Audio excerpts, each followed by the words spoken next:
All right, what's up, listeners? Welcome back to Predator versus Movies. I'm Alex, I'm Peter. I'm Aiden. and this is a Why is it podcast so delayed? I'm just like saying our names. Oh, okay. I don't know what was funny about that. And this is a podcast where we discuss and review the latest movie releases. We're going to start off with a non-spoiler review before diving into a deep discussion of the film, and then we are going to ask the most important question. Would this movie be better if the alien from Predator was in it?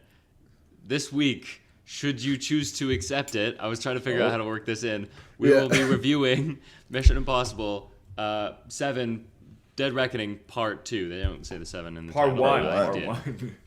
Part 1. We are not from the future. Thank you. Before we get into it, we have some news. SAG-AFTRA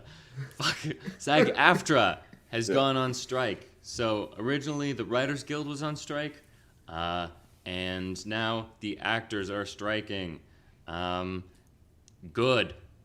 Let's good for them. Good. fight back those Hollywood executive brutes. Yeah, I heard recently that, you know how the CEO had said, like, oh, our plan is to wait until, like, they lose apartments and stuff. And in response to that, the fund that, like, supports artists who are striking, like writers and actors and stuff, got, like, the funding for that increased, like, tenfold. Like, they just got, like, so many donations, like, as a direct result of that. And so that's pretty cool. It's very funny that they're picking a fight with people who, like, historically have always struggled and have had to work several part-time jobs. Yeah. And, like the writers are like, this is like not working. That's our norm. What do you, like, you guys are the one who are fucked. The fact that all of us are now not working, like, you're not getting new content. Without actors, they can't film new stuff. With writers, maybe they could have written some really shitty scripts, but you can't do anything without actors. Yeah. And there was also some news about what the reason why the actors are striking is because there was going to be a new contract signing. It occurred around the signing of the new contract, and the proposal from the studios was that they were going to scan background actors, their like likeness, what they look like, their bodies, and just use their image in perpetuity and only pay them for a single day of work, and then just never hire them again because they'll just digitally insert them in the background of shots. That is like insane Minority Report kind of like bullshit sci-fi. It's also like that's crazy. The people on set who are already treated pretty badly in general, like, are now just not gonna have jobs in the future because of AI. Like, that's not good. Yeah, it's not great. Peter, do you have any thoughts about the SAG-AFTRA strike? Well, I mean, I think it's just, it's a bad situation for everyone. And also, one thing I want to mention is it's kind of interesting because some productions are actually still going forward because there are mainly non-American actors, which are not part of SAG, apparently, are still going forward. Like House of the Dragon. Yeah. That's the one that came to mind when I was looking at these. But honestly, like, I think it's a terrible situation for everyone, and hopefully when the new deal comes to place, the one big topic is residual checks. I hope, just like people are getting more support when they're in between jobs, especially for writers, actors as well, and having the writers' room to be cut down to, originally it was like for the whole production, now it's just pre-production. It's really bad for talent development, and also, like we sort of see it as the quality of writing sort of deteriorates in the past couple of years, and that's probably one of the reasons why. Just like new writers are getting less training compared to the old ones. So yeah, hopefully it gets resolved soon though, because dude, no one wants to lose their apartment, and like that's such a shitty way to, to make one side compromise.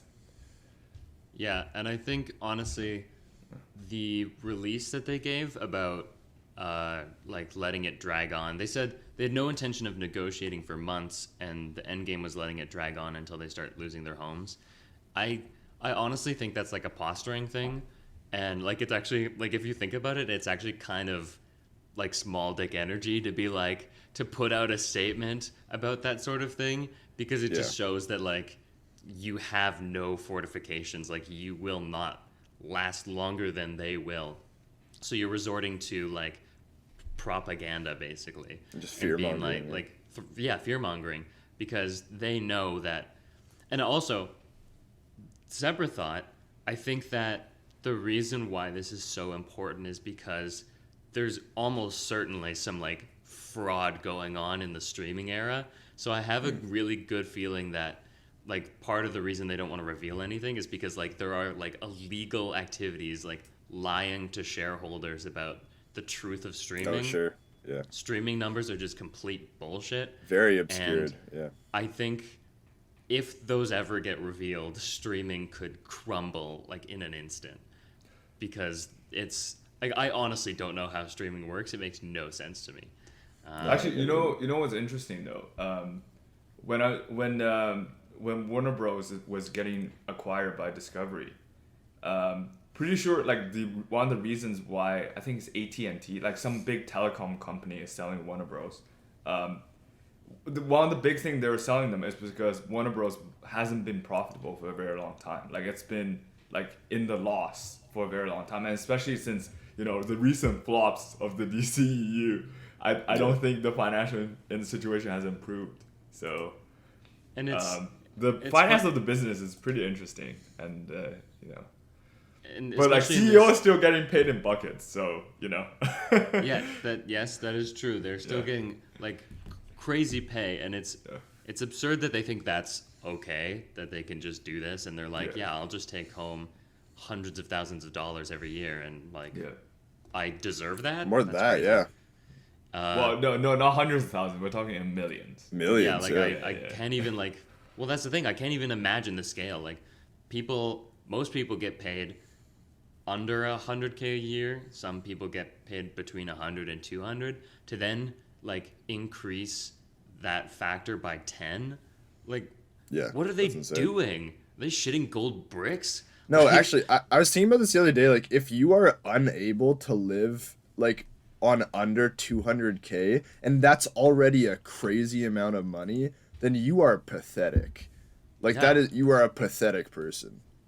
That is the demon that is capitalism. But also, it's interesting. Peter mentioned something about the business, but like all the movies that have been coming out recently, the big blockbusters, cost hundreds of millions of dollars, and they're all flopping. And it's almost like maybe that's not a good business model to make movies that are so expensive that are also really bad. Yeah. Maybe make cheaper movies that are good. Have we tried this yet? And keep good movies in theaters. Like Asteroid City was doing well and selling out theaters consistently. Like, hit streaming services so early. Like, I don't Weeks. understand, how is that profitable? Like, how is that a good business model? That You know what's makes sense. crazy though? I was on Twitter, and apparently Secret Invasion, the limited series that's airing on Disney Plus right now, cost over $200 million to make. And guess how much Mission Impossible cost? The new one. Oh, this is interesting. I have no idea. I think it was less than that. It was, It was, I'm pretty sure it was no. around 200 million as well, which is kind of crazy when you think about it. Like a I have Disney Plus show. 291 million. on Yeah, my- so like on it's Wiki, like right? an $80 million difference, I think. Like, cause like I'm pretty sure the Secret Invasion one cost around 210 million. Well, I just looked it up, and WandaVision was 225 million. So this is, Yeah, I think, so- for the streaming Marvel shows like this, they've all been more or less But around isn't there. that crazy? Like, It is crazy. That's a lot. But what, like, we're talking about, like, we're dissing Marvel here, but wasn't House of the Dragon the most expensive, right? Or also like that like Citadel show on Amazon, wasn't that like one of the most expensive shows ever made? Do you know- yes, do you know what I'm yes, talking about? maybe that's Yeah. what I was thinking about. Citadel and the Lord of the Rings thing, like all of Yeah, them are just yeah. crazy expensive. yeah. And House most of of them- Dragon was 150 to 200 million. So yeah, it's still really expensive. so very expensive. Yeah. And I don't think they realize, like, those shows aren't doing that well. House of the Yeah, Dragon who is the a fuck different watch- case, but Who watched but, like, Citadel? Like, no who one watched- watched Citadel. People hated that show. This is crazy. But speaking of the Flash and DC bad, what if DC good? James Gunn has announced some. What a some more transition. I know. Actually, he didn't announce it. Someone else did. New casting for the new Superman movie, Superman Legacy, and there's a bunch of heroes that are going to be in this first chapter of the new DC universe. So we're getting Guy Gardner, who's going to be played by James Gunn mainstay Nathan Fillion. Hawkgirl is going to be played by Isabella Merced. Metamorpho, who not a super big character, but was big in I think Batman Brave and the Bold maybe, and some of the animated series, is going to be played by Barry's Anthony Carrigan, which is very cool. And Mr. Terrific is going to be played by Edie Gathegi, who you may recognize as Darwin from X-Men First Class. So, interesting casting. Yeah. But he was the guy whose power is evolution, so that he could evolve to survive anything, and then he's the first to die. Oh yeah. Because Yeah, that I makes remember sense. Wait, so is he a bad guy or a good guy? He was a good guy. He was one of the team, but he doesn't last. He When dies he- immediately. It's like when they're in like the Pentagon or whatever, and then he dies, right? No, they're in their home. They're in their base, Oh, and the really? villains like attack them where they live. No, it's crazy. I just wanted to mention this news because I think it's really interesting that they're starting this new world, and immediately they're introducing 4 classic heroes who I don't think any of them have been in the movies before at all. Is Guy Gardner Green Lantern? He is a Green Lantern. He might have been in Okay. the Ryan Reynolds Green Lantern. I'm not sure. He's the Okay. redhead, the ginger one, Okay. who is like kind of like a douchebag sometimes. But I just think it's really cool that James Gunn has always been someone who looks for the characters that the less trodden path. Yeah. And also I think it's really interesting that this Superman movie is going to be maybe not an ensemble movie, but it's going to be open to the world of heroes, where if you think about like Iron Man, or even like later down the line, most of those like solo films don't have other Yeah. heroes, and it took a while for Marvel to start doing that. And I think it's cool right out of the gate. The world feels bigger than just Superman. I think there's a sense of urgency to establish everything, and so part of me is kind of wary of that, because it also feels a little bit like the thing they tried to do like a decade ago, when it was like That we're is just true. gonna immediately introduce everything, like, and so I don't know. I mean, having a lot of heroes, it's not like recent times has proven that you can write a good movie that features a lot of characters and balances a lot of things, but I have some trepidation towards this. I think that's a valid take. I felt the same way when they said the Authority would be the bad guys of the Superman film, because it seems like that might be the Loki or the Thanos of Phase 1 of their Chapter 1, Gods and Monsters. They're getting their own movie after, but they're starting out, and some of them will be the antagonists of the Superman film, and that had me going like, what's going on there? They're not even Superman villains, if I recall correctly. They're actually from a different comic book company that acquired them. So, not sure how I feel about that, but You know what would be crazy? What if it's a Suicide Squad situation and like half of these heroes get killed off immediately in the movie? I hope not. I would like to see some of them live. Like, I like Metamorpho. He's cool. I always liked Metamorpho in the series that I mentioned. And Mr. Terrific is like one of the few like black superheroes, and to just kill him off immediately, like, it would be super disrespectful, I think. He was around for a while in the Arrowverse, but to see him in the movies would be cool. Trailer Park? Trailer Park. Does what? A trailer can. No, that doesn't make sense. No, keep going. No, I like this. No. This would not end up in the episode. This is getting cut. No, it's not. That's not getting Yo, what is this? That's like it's the Ben 10 meme where the guy goes, "No, I sense I've made a mistake." That's you, Peter, right now. So that's our new theme song for the trailer park. Actually, No more Go, Peter. zooms. go, Peter. What? You have to Go, sing do the theme it. song. Oh my god. Dude, the things I do for you, man. Fucking up. Trailer park? Trailer park. That's what a trailer park. Oh my god. I can't do the a trailer seriously. park. So we got 2 trailers for you this God. week. First up, Wonka, the prequel. I can't even do this. The prequel movie to Charlie and the Chocolate Factory. Not Willy Wonka and the Chocolate Factory. Maybe we should remember that. Starring Timothée Chalamet. And it is a musical about how Wonka got his start as a young boy. A young boy. I have to be honest, this looks terrible. I don't want to watch I do think it this. looks bad. I think some of it looks kind of quirky and fun. I like the moment when the light turns on above him and he has an idea. I like that. But I don't understand why you do this, because I get the idea of like making an IP movie, but like, who the fuck cares about this? like who was pining after a new Wonka movie? Who was pining after a new Charlie and the Chocolate Factory movie at all? And then who was looking specifically for a Wonka prequel? Like, I feel like a lot of the allure of that character is that like he's kind of mysterious and kind of like he's almost like a little bit sadistic, and like you don't know exactly like what he's doing. So I don't understand why you do this. It's very much like I just had in my head. I think the best example I have is Solo, where it's like it's a character where I actually preferred not to know his backstory. It works better if there's an air of mystery of where he came from, or just even like ambiguity. I don't need to know.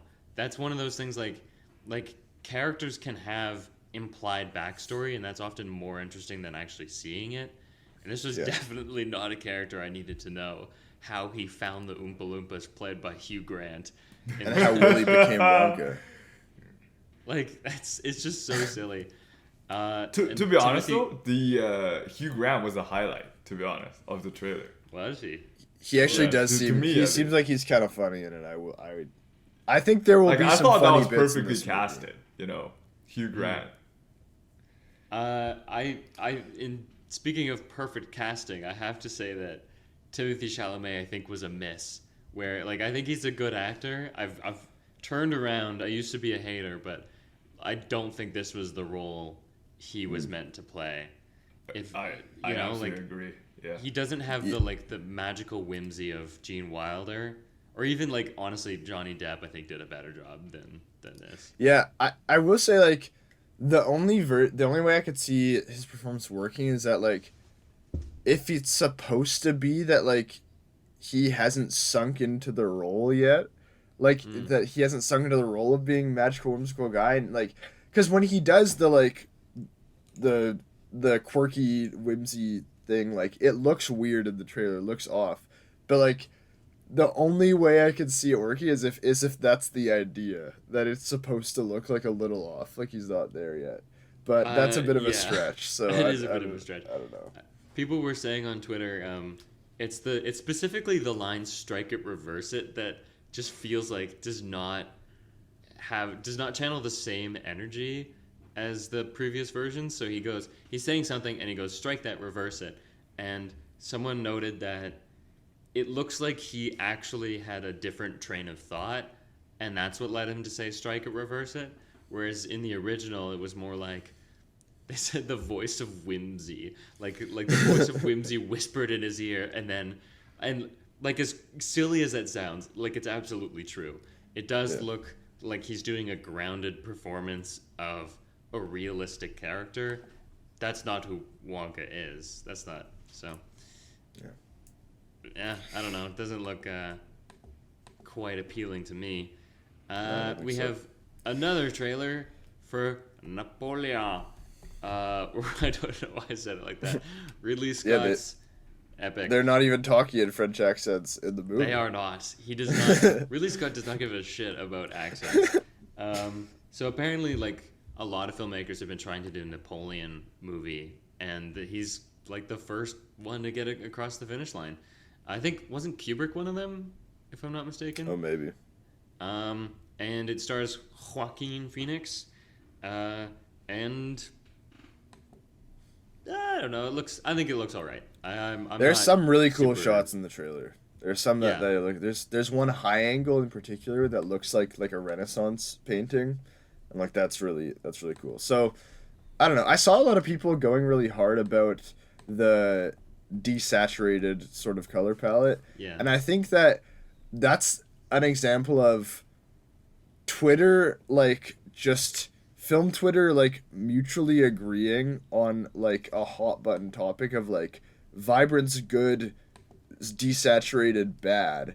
And I understand why they think that, because it's coming from like a reaction to like Marvel movies and shit, and like just a trend of movies that for no reason are like desaturated. But at the same time, it can be a stylistic choice. Like, it's not wrong to make a movie that looks like that. And I think I think it's silly to just be like, they didn't do color and vibrance, and like just be like, oh man, like I just think that's a silly reaction, and I saw a little bit of that. Yeah, I don't know. I'm kind of on team contrast. Like, I think Well, it's not contrast, it's the saturation of the color. sure. Yeah. I like I was watching the trailer and I was like, this doesn't look great, like just visually. And I think that's part of it. I think just like comparing his earlier work to his later work, there is kind of like a difference in the palette. This is a more modern palette, and I think But- I like, I don't care for it personally, but I think some of it looked really good though. And so like my thing is like, maybe the movie comes out and it's wrong and it didn't look good. But I just think like it's not like, there's- inherently there's- bad. yeah, it's not inherently bad, and there's not enough to go after it too much, I don't think. Yeah, I also saw people saying like someone described it as being reminiscent of Barry Lyndon, which is a Kubrick film. And watching the trailer, I was like, "What are you talking about?" Like, Barry Lyndon famously has like some of the best cinematography ever, and like shots will look literally like Renaissance paintings. Wide Oh, it's shots that of, movie. like- Yeah. Like, it looks gorgeous. I still have Yeah. not seen it, and I really do want to watch that movie. Yeah, And I haven't seen it Napoleon either. I've just seen frames from it, and I've been like, wow. Yeah, and Napoleon just looks like an action epic. Like, that's like, and Sure. the comparison is like not even close. Peter, did you watch this trailer? Yes, I did. What did you And think? honestly, I was watching it with a bunch of history buffs, and they were getting really excited because they're like, "Oh my god, I recognize that battle!" And I was just like, "Cool." I mean, Holy shit, that's Waterloo! it's cool. I think Ridley Scott's been doing like a lot of unique movies lately. Like, he did The Last Duel, and now he's doing Napoleon. So I think you're forgetting House of Gucci. He also did House of Oh yes, he did do that. I guess Starring he's just Lady like Gaga. bouncing back and forth between like modern stuff and then like historic stuff. But it's cool. Well, I definitely prefer this over like Alien Covenant and shit, which is like Alien. I don't know if you guys saw Alien Covenant, but Did not. that is like one of the worst movies I've seen in theaters in the past like decade. So it's very bad. So I'm glad that we're away from that, because after Prometheus and Alien Covenant, I don't know if as good as the first Alien is, I don't know if I want Ridley Scott in Alien right now, because I just don't. He's just been doing some bad stuff with it. Yeah, this is good to talk about, because I wasn't sure what he had done previous to The Last Duel in House of Gucci. So in 2017, he had done Alien Covenant and a movie called All the Money in the World. Never heard Oh of that. yeah. No, that was the movie 2015. where there were two movies that came out about the same thing, like right around the same time, where it was about I It's think about Clint Painfully Eastwood did Rich. another one or something. It's from a book, Painfully Rich: The Outrageous Fortunes and Misfortunes of the Heirs of J. Paul Getty. Yeah, I think there were 2 movies that came out about it around the same time. But before that was 2015's The Martian, one of his better ones, I think. He did Exodus, Yeah, that was Gods good. and Kings, The Counselor, Prometheus, 2010's Robin Hood starring Russell Crowe. So it's actually interesting. Like, he really is a hit and miss filmmaker. You know, you sometimes have legends who have like a straight track record. That is not Ridley Scott. No, but some- his he's got highs some are phenomenal very films. high though. Yeah, Blade Yeah. Runner, Alien, Yeah. Thelma and Louise. I haven't seen it yet, but Gladiator. He's got some really good movies, but not all of them. I think that takes us out of the trailer park and into the movie information station. So we watched Mission Impossible 7: Dead Reckoning Part 1. 7 is Point not in the one. title though. Yeah, so this was That's written actually and the full directed by- title. The last bit after part 1 is 7 isn't in the title though, because we both said it now. yeah. So if you go to the theater this weekend, make sure to say to the person at the front that you're looking for a ticket for Mission Impossible 7: Dead Reckoning, but 7 isn't in the title. Say that Forgot again. part 1. Yeah. But yeah, this was directed by Christopher McQuarrie. It's written by same fella as well as Eric Gendrison. Might be Henderson. I'm not sure. Produced by Tom Cruise and Christopher McQuarrie, starring Tom Cruise, Haley Atwell, Ving Rhames, Simon Pegg, Rebecca Ferguson, Vanessa Kirby, Asai Morales, Palm Clementieff, Mariella Garriga, and Henry Cherney? I'm not sure how you say that. I'm sorry. Cinematography by Fraser Taggart. It was distributed by Paramount Pictures, released on June 19th, 2023 in Rome, but July 12th in the United States. Runtime is 163 minutes, and budget was $291 million, and the box office is so far only $122.5 million. But The Weeknd is still young, and I think it'll do quite Oh yeah, I guess it hasn't hit weekend yet, has it? Like, not really. Well, this is the well, weekend. This is The Weeknd. Oh, this Yeah. is it. Right. Yeah. So I forgot. yeah. I literally thought it was like Wednesday or something. I'm sorry. Well, and it's crazy because it opened on Monday for us. We could Right. have seen it as early as July 10th, which is crazy. Yeah. But now it is time for the game. We have a game called Predacritic. There's a website on the internet called Metacritic, and we are going to guess where Mission Impossible Dead Reckoning Part 1, the 7 thing, lands in the metric of Metacritic. Is it a good score? Is it a bad score? We are going to guess. So first up, I've spun the wheel is unfortunately myself. I don't really know where it's going to land. You know what? Actually, I feel pretty good about a guess. I'm going to go with 75. Dude, I was gonna guess Safe that. 75. Yeah, I was gonna guess around there too. Next is I should have spun this earlier. Aiden is going next. Okay, I get to play the game. Yeah, I'm gonna go a little bit higher, I think. And if I'm trying to metagame a little bit, I think Peter might go lower than that. That's just the vibe I'm getting. And so I don't know if I need to go too much higher. I think I might just go. I'll go 79, because I think it might have been higher. And Peter, what do you think? Sorry, what was Aiden's score again? 79. 79, 75. Okay, I don't want to summarize this movie. Yeah, neither do I. I'm gonna go with a very safe one. I'm gonna go with a 76. Sure, that's fair. Damn you. Yeah. Well, it is in fact higher. Maybe too high, but maybe it's better than I thought. It has an 81 right now. It is Whoa, it that's is crazy. a That's- must-see movie. That is where I would put it for my personal score, around there. That's Interesting. crazy. Okay. Around there. I don't know. Maybe I need to reevaluate it. I thought it was like. Well, we'll get into it. We'll get talk into it. about our We'll opinions. get into it. But when I was looking it up, I got really distracted because the Metacritic says who the movie stars, and it's not. It's obviously not in order of. Oh, it's in alphabetical order by first name, I think, which is Oh. a very strange choice. And first up is Angela Bassett.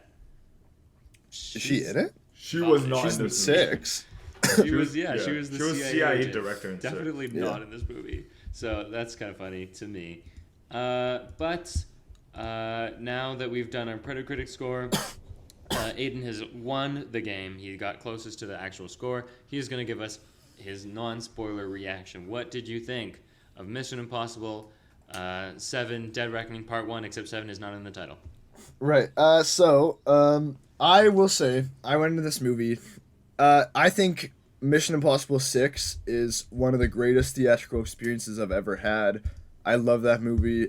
I will get into it, but like I think it's like the most awesome scene you can dream of, followed by the most awesome scene you can dream of, and it just rides that train to the end of the movie. It's insane. And so going into this, one of my big expectations was particularly on the stunt work.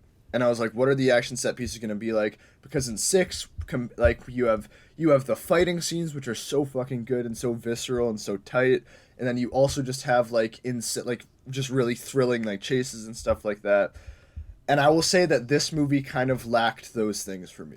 I was really waiting for just a really good stunt work, like, or action set piece that just really worked for me. But there were, so for example, the car chase with Haley Atwell and Tom Cruise when they're handcuffed, fun idea. I like that in concept, but I just think the execution, it winds up like it gets started and then it stops, and then it gets started and it stops, and it doesn't feel like it has the drive that I feel like it needs.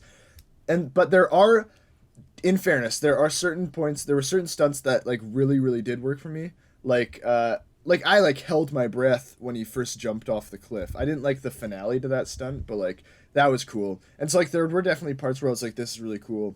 It just didn't live up to me on that level. However, the things that I was not looking for in this movie wound up being very cool. For one, I think the plot is very interesting. I think this is actually like so much about the Mission Impossible franchise is about paranoia and deception and artifice and not knowing what's real, and to the way that they have extended and extrapolated on that idea in this new one, very interesting. And the way they have matched that with a visual style that is kind of reminiscent to the first one in some ways, but then also like an editing style that works really well, where they're always like breaking 180, and it's really interesting. And it's there were definitely points where I thought I did not know what was real at any point in this movie, and I was like, oh, this could do this, and like I was very much on my toes. And so I think like the story's super interesting, and a lot of the filmmaking I think is really great too.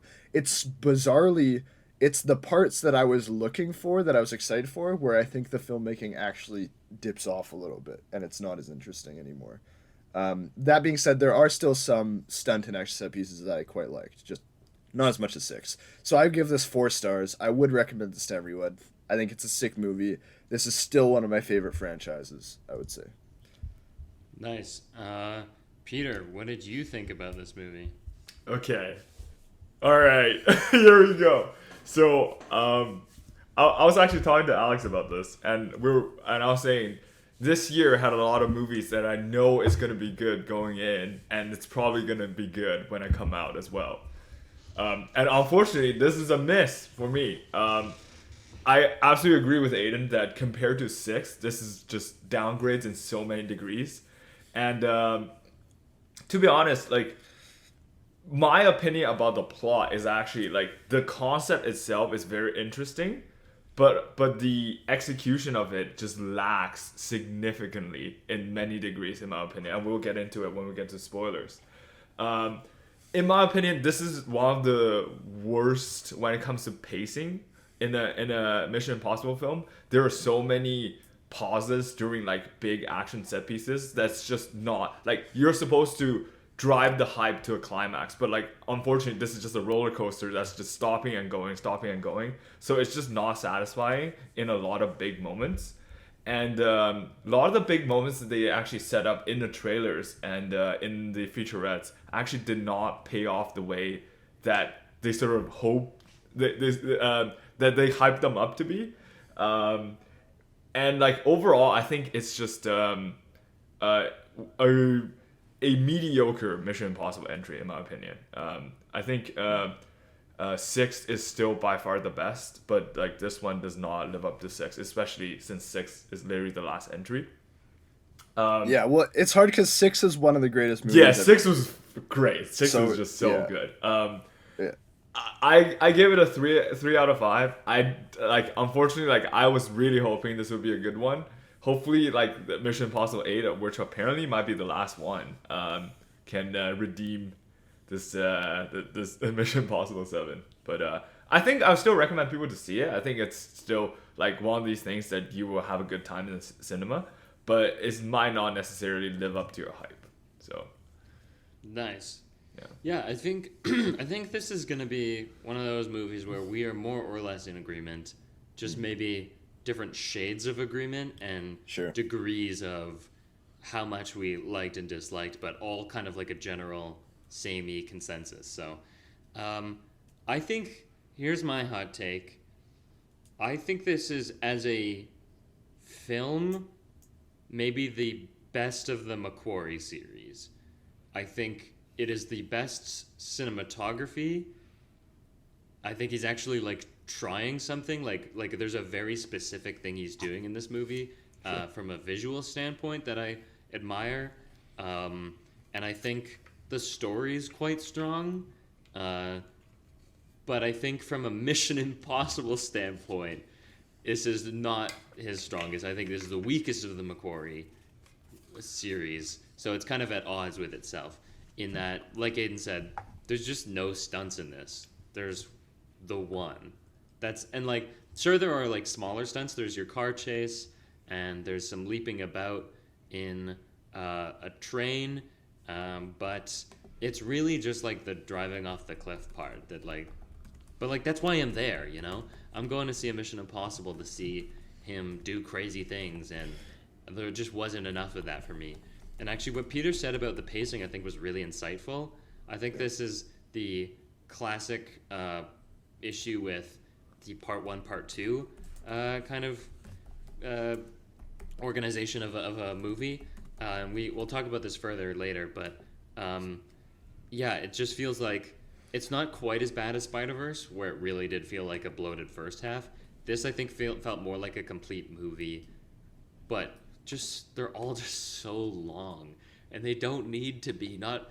In order to be a serious movie, I feel like nowadays sometimes they think it has to be 2.5 hours, or why am I going? And I don't think that's necessary. I think you can trim the fat a little bit. But in terms of like experience watching the movie, there were some times where I was like actually quite tense and was like, I was impressed. I was like, oh, you've actually really riled me up here. And I'm like, I don't know what's going to happen. What else can I say? I don't know. I have some small issues I'll nitpick about. I love the homages to the first film. There's some returning characters. There's some, and then stylistic and structural similarities. And what else can I say? Oh, I guess I don't really want to talk about it too much, but the villain is an interesting idea, and it may or may not work perfectly, but I like that we're trying something new. So I would definitely recommend people go see this. I think maybe I'm about a 4. I could also see a 3.5, but I haven't written my review, so I haven't decided yet. Cool. But now that with all that out of the way, I do actually need a spoiler warning. Pew, pew, pew, pew, pew, pew, wee, woo, wee, woo. Thank There you go. Spoiler warning. Yep, you know what that means. I have to summarize this lengthy movie in 2 minutes. Fantastic. Yeah. I honestly don't know if I remember what happens. But we will try. I will try my best. Here we go. 3, 2, 1, go. So there's a submarine, and it has an AI, and it blows itself up because AI says so.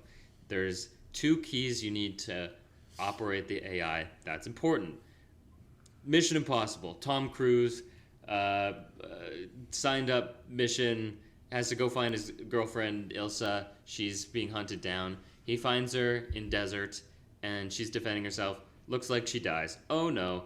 Cut to some government thing. They're kind of worried about this AI guy who is infiltrating governments and just kind of like being a threatening presence but not doing anything. There's a security council of a bunch of heads of organizations. Anyways, Kittredge is there. He's from Mission Impossible 1, and he was IMF guy. And Tom Cruise is very obviously in the room the whole time with this guy who looks like he's wearing a mask. That's his normal face though.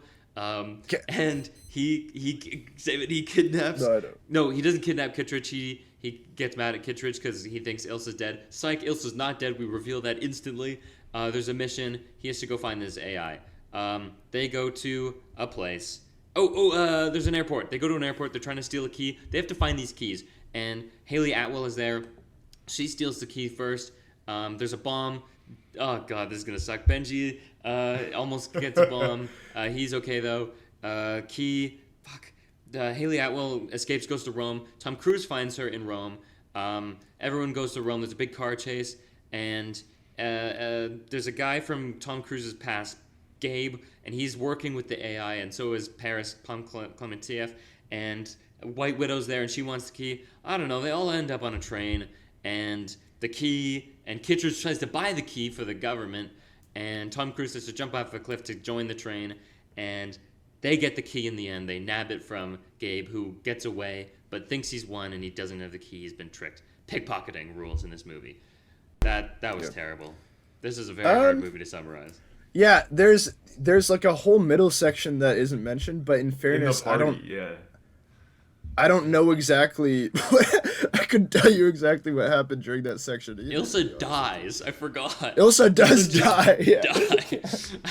I totally forgot. That was kind of important. Right. But I think other than that small detail, That's. Oh, and I guess Haley Atwell joins the team. That was kind of obvious from the beginning, but she does join the Impossible Mission convince Force. her to join. Yes. I really quickly want to say the guy that Ethan is pretending to be, the mask he's wearing during the scene where he's talking to Kittredge, it looks like the meme. Well, it's not a meme, but like, you know, the picture of the guy who is like first day of fighting in World War I versus after fighting in World War I. He looks like the after picture in that, and it's actually like, it's insane. No, I've definitely seen that before, but I haven't. Soldier I don't have that in my before brain. and after World War One. It might be World War Two. Hold on, I think it's World War One though. Yeah, yeah. If you look share it in the chat. I can't find it. Yeah, he looks like the guy on the second. Hold on. Like, it was really funny because immediately, you clock this guy, and he's obviously like with the editing, it's implied that this is a scary guy. We need to watch out for what's happening here, but it's not clear. But also, like, just the construction of his face, he looks normally like he is a man wearing another man's face on as a mask. Yeah. I will say, though, I actually did not know he was Ethan immediately. I was like, that's clearly a guy pretending to be a guy, but I didn't know exactly who it was. I didn't know for sure who it was, but there he is. There. Yeah, he does. He really does look like that guy. So look up soldier before and after fighting World War I, and that's not a meme. It's not a meme. No. Yeah, I know. All right, so you know what time it is. What was your favorite part, Peter? Yeah. I'll start with a short one again, and then hopefully we can do another round, and I'll get to my long one. I really love the intelligence office scene, which was him with a mask, going in to talk to Kittredge, and then ended up gassing the entire room. Like, first of all, the mask looks so cool, by the way. And then second, it's just like him not saying a single word the entire time. And then Kittredge, as soon as he opens the box, he knows what the fuck's about to go down. And then the most badass, like, mask reveal, you know, I mean, there are a lot of good ones in Mission Impossible. I really like this one. Just like the whole execution of it, and especially because this scene was featured in the trailers. Because I thought this is like supposed to be government officials getting assassinated by gas, but it's actually them just getting put to sleep. So, you know, by it's hype scene, and the aesthetic is really cool. So. Yeah, I think that this scene is emblematic of the strongest parts of this movie, which is, like, honestly, like, the cinematography, directing, and just general tone established in just conversation scenes. I think like they are the best scenes in the movie. It's like just the ones where it's just intrigue and paranoia and deception, like, and the scene is set up so well because we already know about the AI entity by this point. And so it's like this idea of this omniscient, omnipresent thing that could be anywhere. Like you automatically like you don't know what this guy is, and he might not even be a real guy. Like it might be like a robot or something. Like so at this point in the movie, like I thought maybe that was the case. yeah, like well, because he looks kind of like solemn and like not human. I don't want to roast this actor too much. It's just it's the way they've like presented him too. But like anyway, yeah, but like I love the Dutch angles work really well for me in this movie. The Dutch angles work really well for me in this movie. I think that they function really well in it's not non-continuity editing, but it's a type of editing that is constantly breaking the 180-degree rule. And so it's like this idea of like shifting alliances and shifting trust and shifting deception, like, and you never really know exactly who to trust. You don't get to see people from the same angle. There's also the great detail of in one of Ethan's singles when he's talking about Ilsa, like Ilsa is on the background on the screen, and so like it's just a really good image. And it's like it's edited, they edit that part in at really effective moments. So yeah, I would say all in all, I love this scene as well. Yeah. Okay. Just so we're clear, when I do these stupid emojis, that's a hand raise because I can't do anything else. No, that makes sense. And I'll cut this dialogue out as well. Man, my edit today is gonna be brutal.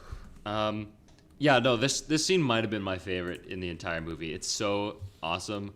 Let's see, what can I say? The visual style is fantastic. This is like, I like your choice of words for paranoia, and I think this is a really good example of how the movie is giving homage to the first one.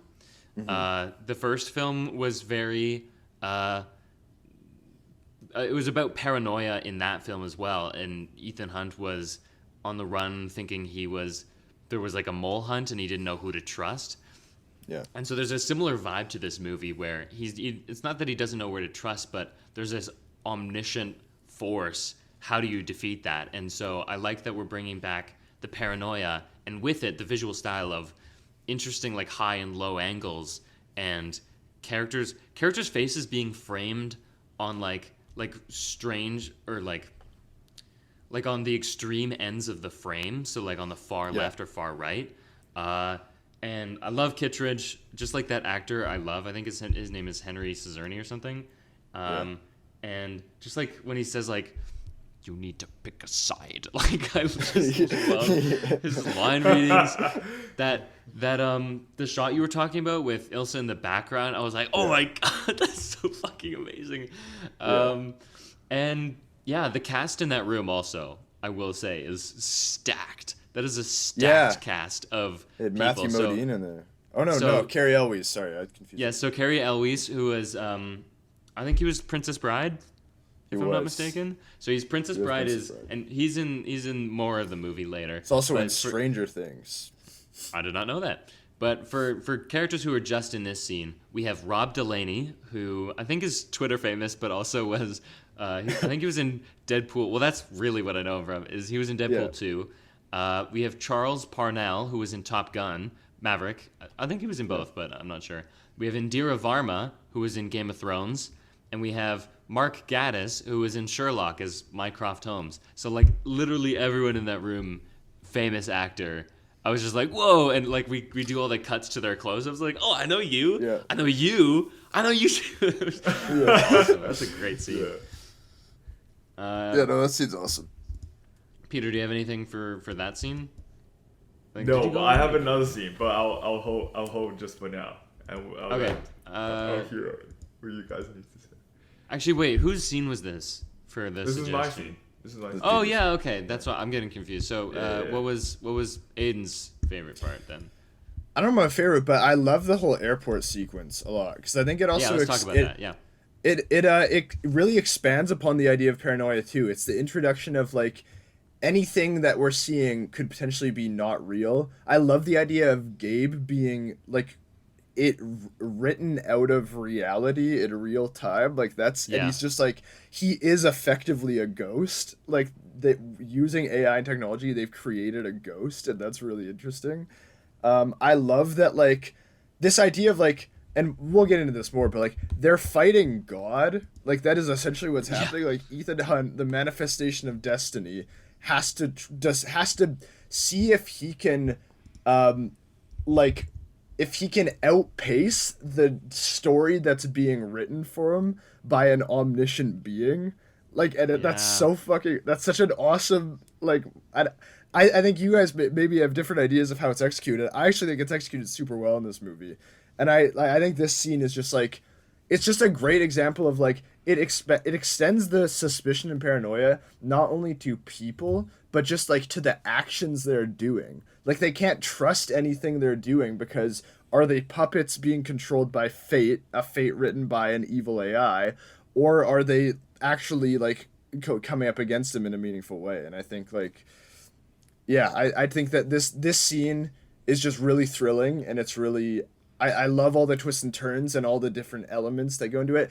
I love the shot. Sorry, I know I'm rambling a little bit, but just one more thing. I love the shot when the CIA agents don't know where Ethan is, and they're like, "Where could he be?" And you see Ethan running on the rooftop in the background. Yes. That's Yeah. really That was so funny. Yeah. That's all I have to say for now. Yeah. So I agree with you that this scene is executed really well, especially from like an AI angle. And I think this is one of the two times where this whole concept was executed well in this movie. It was this time, and also the other time where AI hacked their comms and was faking being Benji.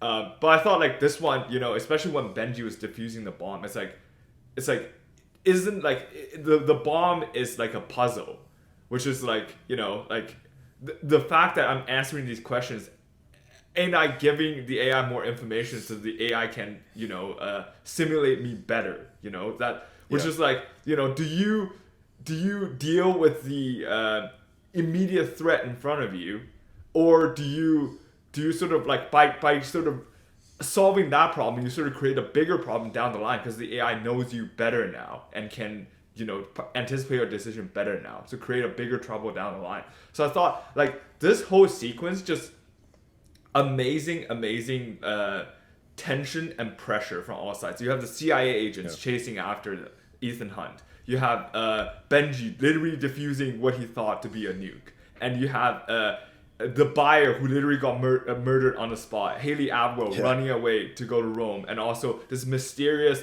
third party in Gabe and the entity also chasing after them. So I just thought like this whole scene is just a huge culmination of like all these parties coming together, and Ethan really feeling the pressure and his team really feeling the pressure, and I thought that was just super well done. Yeah, and I'll say like the Benji stuff was really stressing me out in the theater. I was like quite nervous for him, and I think also Simon Pegg just might be one of the MVPs of this movie, honestly. I think he's always putting in a solid performance, and his like really panicked defusing a bomb scene, I think was just phenomenal. I like the erasing Gabe in real time is a really neat idea. I don't think I have to critique that even. Like I do think that's something that they haven't had to come up before, and I think they do a lot of that in this movie, is like things that they're not used to. I like that they fool the CIA by putting Ethan's face on other people. I think that was a really nice twist on the mask idea.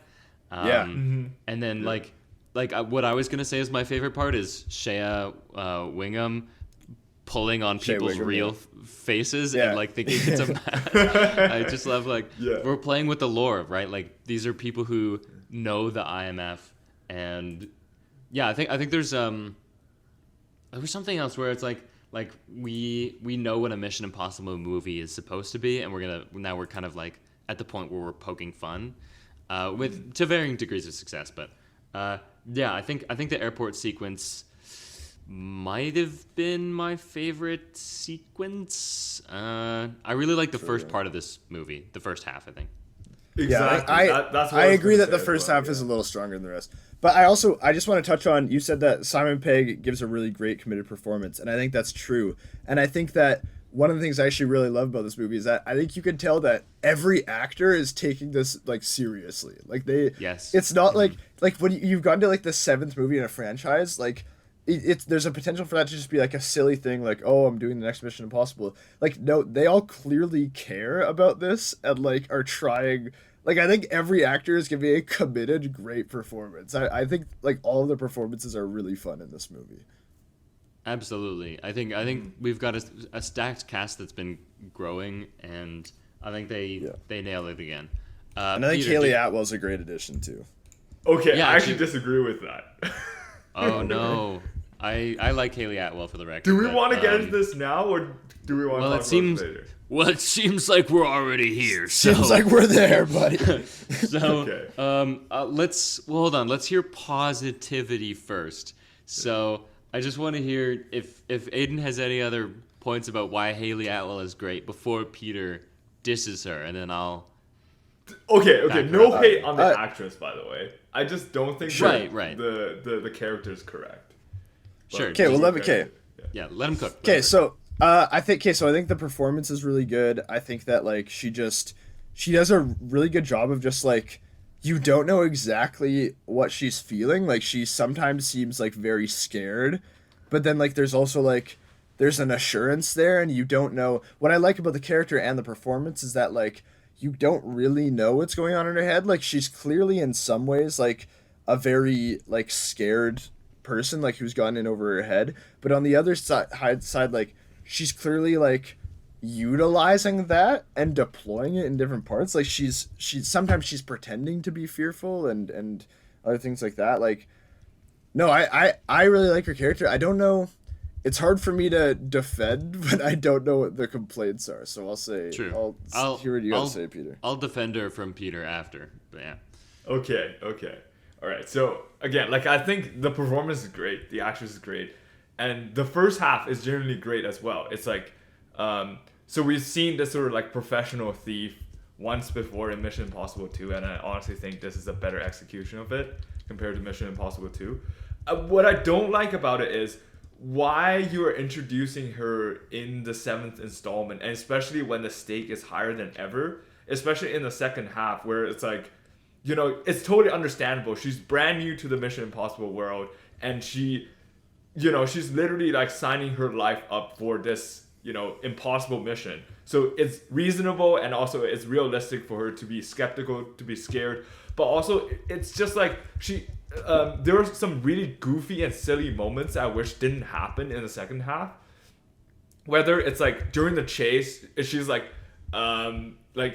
really questioning. It's like, oh, you should drive. Oh, you blah blah blah. Or like at the very end, it's like, you're gonna come and save me, right? You're gonna come and save me, right? Like, it's like that's totally reasonable, understandable for her character to do. But also, it's like we're in the 7th installment and stake is higher than ever. I wish there was someone a little more, more used to this sort of like high stake setting. That's like that, instead of taking stake away by sort of doing this humorous, like more comedy-esque interrupts.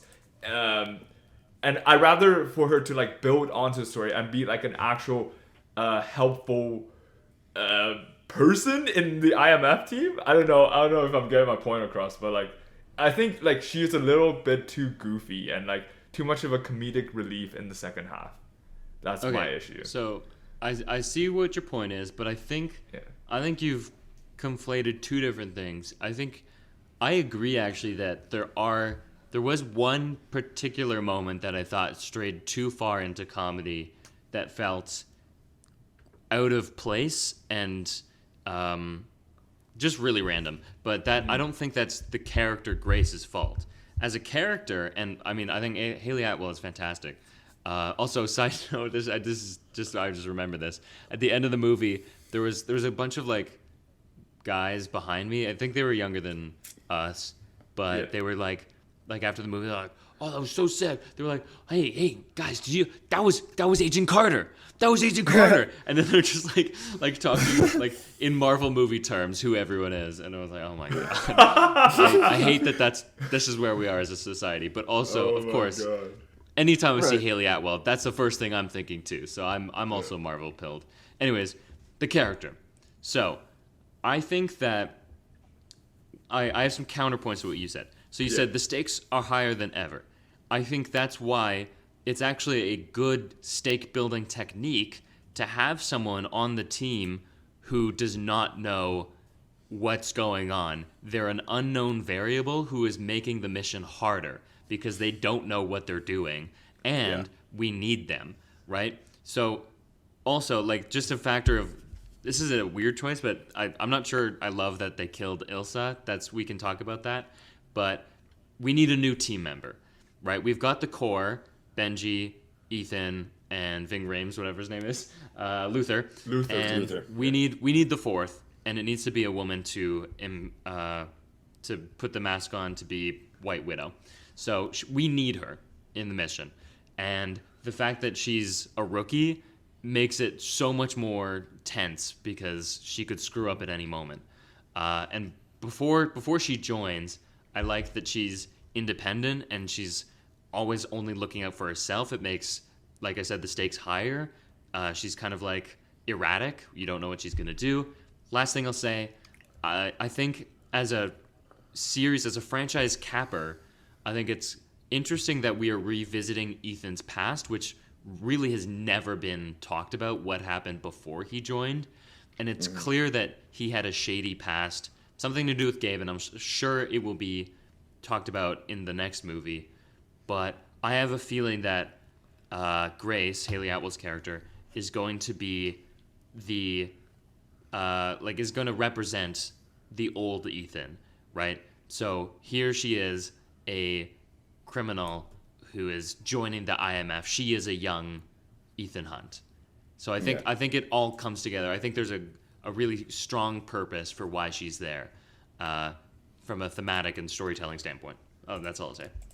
Yeah, I am in complete agreement with you. I think that it completely raises the stakes, and I also like that she kind of goes on an arc of being like an outlaw and being someone who is not belonging to any group to then embracing the group identity of IMF at the end. I think that's a really I really like that arc, and I like that you see her go through that, and I like that I think it's a good spin on the like spot professional thief thing that she's in over her head. Like, I think you might expect that character to be really cool and collected and never show anything, but I actually think it's really interesting that like she's kind of clearly freaking out at different points in the movie, but she never feels like she's incompetent. She just feels like she's afraid and she's never done this, but then she proves herself, and I think that's I quite like that. Yeah, I like what you said. She's in over her head because she's used to pickpocketing and maybe like heists, whereas this is like crazy. This is a crazy world that she's just like accidentally found herself in, where, you know, people are talking about killing her. Like, I don't think she's ever had to deal with that before. There's like crazy cop chases, and like Palm Clementieff is like chasing her with a gun and a huge Hummer, like just maniacally laughing, like I'm gonna get you, right? Yeah. And then there's this whole train bullshit. Like, that's pretty fucking scary for someone who is basically a burglar, right? Yeah. As far as I know, like I forget all of they flash a bunch of things that she's done in the past, but why don't we talk about? I think this kind of flows nicely. Ilsa. We can talk about what her. So her arc in the three movies, she's always kind of doing the same thing. I think this movie is the one where she's not doing quite the same thing, but she's always she's the femme fatale of the McQuarrie series. She is like Grace, looking out for her own interests, but is a spy also, and is kind of like, I don't know. She's Ethan's counterpoint. She's his match, and I think it works really well in the first one. I think her character is really good in the first one, In the second one, they try to do the same thing. In Fallout, I should say. They try to do the same thing, but then she just kind of forgets all that and joins the team and is like, oh, whatever. I'll just join you guys. No. I like you guys. Yes. Whatever. No. Well, she just stops trying to kill Guy. Anyways, and then in this because one... the plot develops it to be there. Whatever. And in this one, she is, like, not unceremoniously killed off, but I feel like there's a feeling I have where maybe McQuarrie didn't really know what to do with this character after the first one. I think the first one, she is the most of a separate and unique character with a full arc, and every subsequent time I felt like he didn't really know what to do with her. And now he's created this situation where there are, and this is all I'll say for this, but like there are 3 women for Ethan Hunt to choose from. Right? Like Ethan Hunt has wheels in this movie. No way, he just said that. Yeah, he does. And I just feel like this was unburdening himself of a character he didn't know what to do with. I liked Rebecca Ferguson a lot, and I think it was not cool. I don't think it was cool that he killed her, and just kind of at a random point. Oh yeah, absolutely. I agree with you. And I think Peter raised his hand first. I will say. Okay. So what I would say is, I absolutely agree with you that her arc was the best in the first one. You know, she's like more of a complete independent character, and then the second one she's more like part of the team. You know, she's like instead of having like actual conflicting interests with the IMF team, she is more like the interest was more aligned, so she feels more like part of the team. And in this one, it just feels like I think it'll be really cool to see like her like properly joining the team. I guess he doesn't want that, and like the conflict he set up to set up killing her off was actually kind of cool. You know, like the fact that Ethan can't be there to save both of them or either one of them is really cool. But like, my God, when she was killed off, why was there so much music during the fight scene, bro? Like, I want to hear like fucking the sticks and the knives collide, and there's just so much music in the background. Like, I'm just like, yo, what am I? Like, I'm supposed to feel tense right now because like one of my favorite characters like fighting for her life, and there's just music playing all over. I just really don't understand why that happened, and also like killing her off, I guess makes sense because like the whole thing Gabe was talking about was Ethan has had the history of unable to protect like the woman in his life, whether it's like almost getting Julia killed twice or you know, in this time like letting Elsa die. So like it's sort of planting like the seed of doubt in Grace's head, which is like sort of worked, but like, my God, why did they play music during her entire fight scene? I really don't understand. But Aiden, go ahead. Yeah, I actually agree with that point in particular. I didn't like, one of the things that makes the bathroom fight scene in 6 so good is that it's just the breathing, and it's the like every punch sounds so visceral and so impactful. And so I agree that it has actually, it's cheapened by just the way that they did the sound. I agree with that. However, I do want to say, I think that I love Ilsa Faust. I think that's a great character, but I think from a plot function, it makes a lot of sense to kill this character particularly, because we need to prove that the AI's prophecies are true to an extent. Like, that needs to be enforced before we get into the third act, right? Like, so we need to know, like, Gabe says, like, one of these 2 women, either Grace or Ilsa, is going to die. Like, the AI says that through Gabe, and that needs to be true.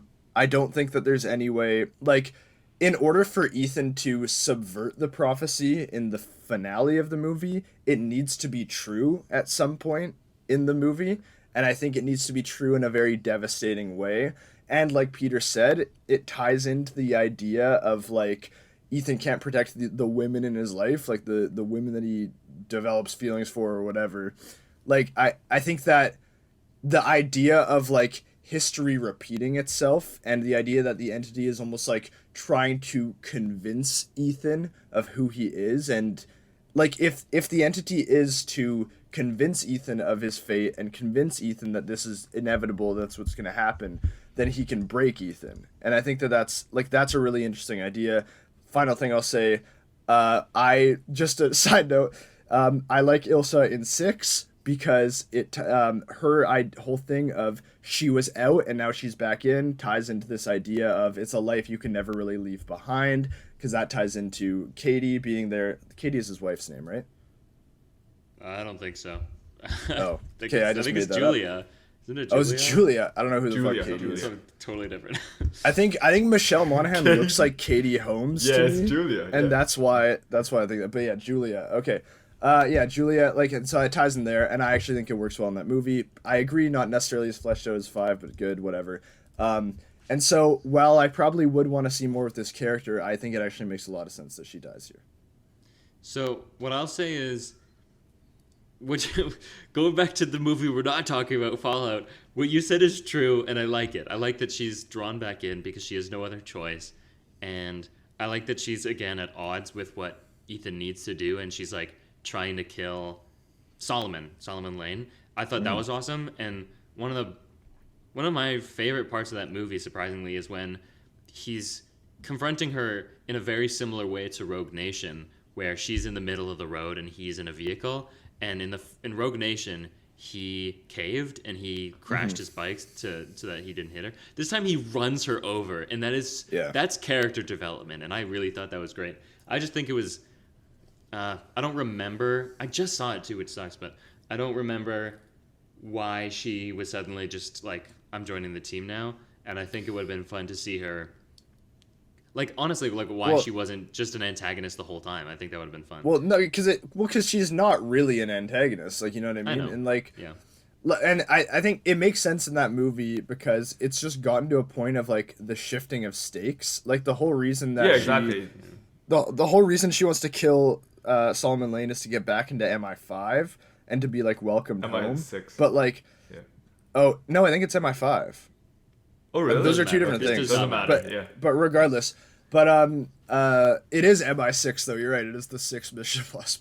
Sorry. Good one. But yeah, so we shouldn't be talking about this too much. But yeah, so there's a certain point where it's just like that doesn't matter if the world's gonna be nuked, and so she obviously like she likes these people, and so like she is part of the team, so she's gonna be there. I also like the idea that it's like she wants to go home. That's what she keeps saying, and I think she like finds home more in the new group, and I think that becomes more important. But So whatever. Yeah. So okay. So to return to this movie, though, Yeah. I will say there's a trend in these movies about like Ethan can't save the women in his life. He has to choose between two women. One of the women has to die, and it's like, okay, what am I sensing here? You know, and it's Benji is not in trouble this time. You know, like there's other people he cares about, but it's the emphasis on like he has to choose between two women. There's the obvious like there are 3 women in the party scene. There's 3 women in this room that he wants to bang, like to put it on ceremony, but right, like he kissed Black Widow. I keep calling her Black Widow. He kissed her in the last movie, White Widow. No, okay. He actually likes Ilsa. Let me finish. And although they don't admit it in this movie, there's obviously romantic chemistry with Hayley Atwell that I think will be developed in the next one. There's a whole like romantic comedy car chase scene with the two of them handcuffed together. That's classic romantic comedy. And it just feels a little gross to me that we just keep introducing new women for Ethan, and very James Bondy actually. And I wish that we had just stuck around with Ilsa, who I think is a great character again. And she feels more like a plot device prop in this movie, a motivation for Ethan, than a human being, because she's literally killed in this movie twice. A fake out first, which was pretty obviously a fake out, but either way, she's like just a propelling force for Ethan, and I don't feel like she gets to do enough and I wish she was just allowed to be part of the team. I know why you would want to kill someone at that point for the AI reason. I think that makes sense, and I agree with that. I just But specifically don't know her too, I actually think is important. but that's the thing is I don't like it. I think that it could have been somebody else, and it's just getting to a point where it's like, why is it always the women? That's Well, just my- okay, no, but I think that like what the point is, and I think that there's some validity to what you're saying. Don't get me wrong. I think the point is that like it's trying to like. First of all, I will say in the other movies, like Benji is in this position often, where he needs to save Benji. Like that is a thing as well. To be fair, and then like he needs to save Luther. Like in the sixth In the one, he last needs one, to yeah. save Luther, and he does the same thing. But so, I will say I think that the point here is not that. It's not that the movie is saying that like these women are incapable of defending themselves, and and need they to do be rescued try. by I Ethan. do. Yeah, I admire that I don't- they're allowed to fight for themselves. I don't think that's the point. I actually think the point is somewhat self-aware, and I think it is the AI recognizing that like there are two natural instances of this past that we don't know about of Ethan, of like this woman he cares about dying, and then his wife. And I think that it's the AI trying to affirm that.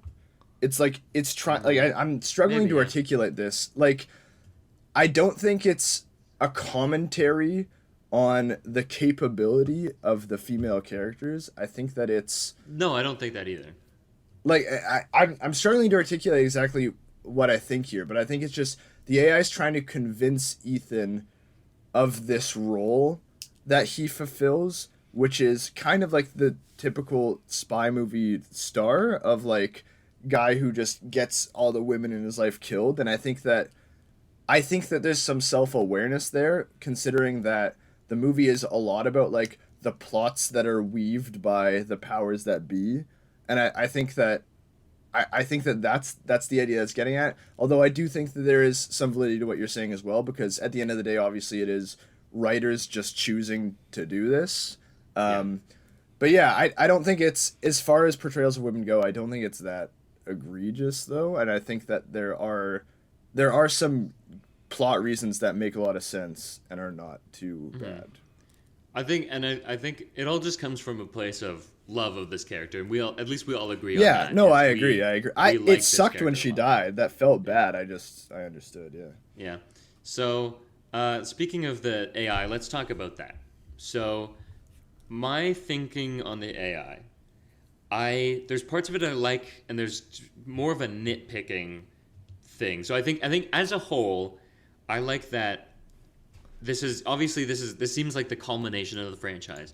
This needs to be the most important mission ever, right? So we've dealt with nukes and weapons of mass destruction literally several times, and we're past the point of like once you go there, you can't go back to lower stakes, like revealing. Like the first movie is revealing the identities of agents. We can't go backwards. We can only go forwards.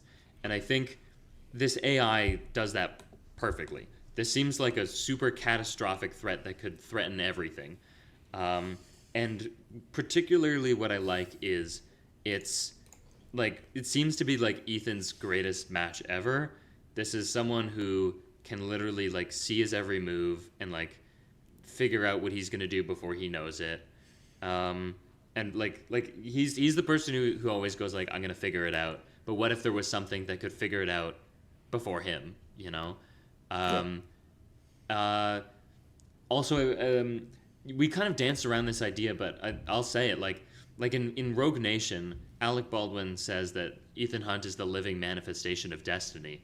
Well, so is the AI, and that's what's so great about this is it's two manifestations of destiny, one living, one artificial, and putting them head to head, and it's great. I think that's a really smart like take on a MacGuffin, or like they're always trying to like steal something, so like that's why I'm calling it a MacGuffin. And Well, the key is a MacGuffin. Yeah, and but it's an antagonist that doesn't have a physical form, and I guess Gabe is that representative. But anyways, I think that is all great. I'll wait for my nitpicking until I let you guys talk about Yeah. at first. No, I love this because and honestly, I think there's like it's so great that even though the movie's done a good job of it, I still think there are missed opportunities. I really like how this entity thing is the first time, honestly, where Ethan's at the complete opposite. His personal interest is the complete opposite of the national interest, because his personal interest is destroying the AI, but the national interest is controlling the AI. And in previous movies, regardless of whether he's going rogue or the CIA thinks he's a traitor, he's a mole, like his personal interest always aligns with the agency or the national interest, which is stopping a threat or like stopping nukes from going off, etc. But this is the first time where they're completely at odds with each other, and the fact that I really wish they sort of bring up the implications a little more, but they really downplayed it towards the end, because at the end it was revealed that the whole fiasco started because the US wished to track a Russian stealth submarine. And that's what set the AI free. So like technically, like the US triggered all these events. So there are like actual like national interests compounded with the interest of controlling the AI, which is crazy. Seeing Kittredge being there in the meeting, sort of doing this deal that he doesn't want to do, but because for the national interest he has to do it. Like all of these elements working together is really, really cool. But I really don't like how the effect of AI is really mitigated by simply, it's like, oh, we're gonna use analog communication instead, and like the AI was like completely absent in the third act. Like the stake is still there, like the desire to control the AI is still there, but very much like the threat of the AI is gone after they got tricked once of AI impersonating Benji, which I thought was really cool. What happens when Ethan doesn't have the guy in the chair anymore? The guy feeding him directions. Oh, the guy he's tracking is going left, going to the right, things like that, and how he sort of deal with that. And I think that is where I want to see the Mission Impossible franchise go, because like we already gone to places where the threats are crazy. What if like he's actually getting handicapped by the threat not allowing him to gain certain advantages by sort of communicating with his teammates, etc. Which I thought it was great when they did it in Venice, but I wish they'd done that more. But sure, that's I both agree and disagree with that complaint. Actually, I agree that they in some ways get around it too easily, and I agree that it would be really interesting if Ethan still had to find a different way to like communicate with Benji and stuff like that. Like if other than just like, okay, we're on radio waves. Like I agree, like that could be there's something interesting there. However, I disagree that the threat of the AI drops out at any point in this movie. I don't think that happens, because the main threat of the AI is that it is God who is writing fate. Like what I love, and so in the third act, like what is at stake is like is this fate written by the AI going to be fulfilled, or is Ethan able to subvert it and best it? And I think that is very much present. I really like the speech that he has with, I forget, I think it's with Luther, where Luther talks about like, yeah, if you kill him, the AI wins, and if you lose, the AI wins as well. And like I like that there's like the AI is like calculated this thing, and can Ethan beat the odds? And I think that's interesting. And then I will just say really quick as well, I really like in general the like religious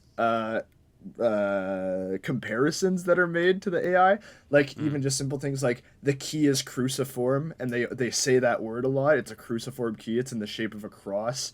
Like it's access to the God power. It's a worldly conduit through which you can access the God power. I like the idea of and I think that it ties into this. Oh, that's a separate point. Sorry, but yeah, no, I think that I think that the religious implication of it is really interesting, and how like the zealotry with which like Gabe follows the AI is like that's akin to like a religious perspective as well, and I think that's really interesting to me. And I think that again it ties into the Ethan Destiny thing, and I think that's great. Yeah. Where do I start? No, I think the religious imagery is awesome. I bet there's gonna be some more of that in the next one. I feel like there's gonna be some Jesus references for Mr. Hunt. I think so. Now I'll talk about some of the issues I have with the AI, which you guys have already started to touch on. Is I don't think its abilities and its limitations I don't think are clearly defined. This is actually usually I don't have a problem with this, and this is something I hear other people talk about. This is rare for me, but at every point when there was the AI involving itself or messing things up, I was like, oh, okay, so it can do that, and then other times I was like, oh no, it's gonna do this, and it didn't, and I was wondering why. So an example, Benji is driving an electric car. He gets out of the driver's seat and is in the passenger seat, and the car is self-driving. That is literally AI. So like it's an electric car and it's an AI car, and I was just like on the edge of my seat being like, it's gonna take over the car. Something is gonna happen. They're gonna try and kill Benji or like reroute him or something, you know? And it didn't. And this happened. That's the only example I have on the top of my head. But this is it's emblematic of like just a general problem of this movie is I don't know what the AI can and cannot do, and that's a problem. I like the idea, and this is related. I like the idea that it is representative of God, and there's this idea of destiny and fate. But on the other hand, some of the predictions that AI makes don't make sense from like what an AI should be able to do. So you might be able to say you might be able to just brush it off, say it's a movie, who cares? Fine, fair. This ties in though to what it can and cannot do. When it's suggesting that it knows the key is gonna land at Gabe's feet and it does, I'm like, how did it know physics? You know, or the women dying. How does it thing. know physics? It said it would land at his feet. I guess it doesn't actually. If it literally landed at his feet, if he was standing there and it lands at his feet, that would be like, okay, come on, guys. And it doesn't do that, so fair. Yeah. He actually just like gets it. But yeah. I think if the predictions had been maybe just a little more general, maybe I would have been more okay with it. I just have a problem with realism in what an AI is actually capable of doing. This is absolutely a super AI, of course, but I didn't really buy everything it was able to know, I guess. Oh, I absolutely agree with you on the like power limitation point, by the way. Like I think that's great. Like, you know, like the fact that we see so many things that the AI can control, and the fact that it's not controlling it just leaves us with questions. But like when it comes to like landing at its feet, like I agree, like a general one would probably be better and healthier for the movie.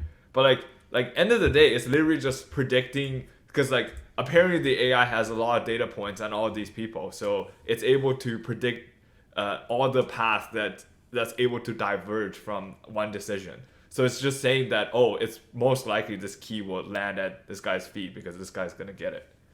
But like that's not a huge issue, to be honest.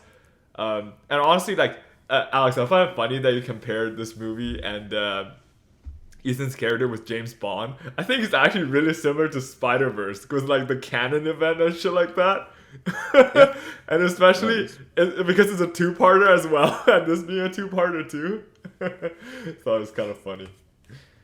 No, yeah, I completely disagree with you guys. I think the movie would be much weaker if the AI was not, if the AI was saying just like general things. I think that not only is it like able to say like, yes, this is what's going to happen specifically, but also the fact that like the language used to describe it is so like, it's somewhat illustrious. Like it's like it will land at his feet. Like that's really there are different important. ways like, to interpret it. You mean right? But well, no. What I mean is well, yes, but also I mean that like that's like a storytelling sort of thing, and what's important is that like the AI is spinning a story, and I think that I completely buy that it can do these things, because it just the question the movie is asking, and I think that this will ultimately be proven. Like, there's a question in this movie of whether the AI really is omnipotent, and I think the reveal is that it won't be. And I think that that's kind of proven at the end of this movie, is that it's not entirely, but it still is very powerful. And like you said, Peter, it's going off of probabilities. And I think, like, yeah, I think it definitely could predict that. I think I would 100% believe that it's been doing enough tinkering and enough calculation to be like, yeah, this is the most probable thing. These things need to happen for that to work.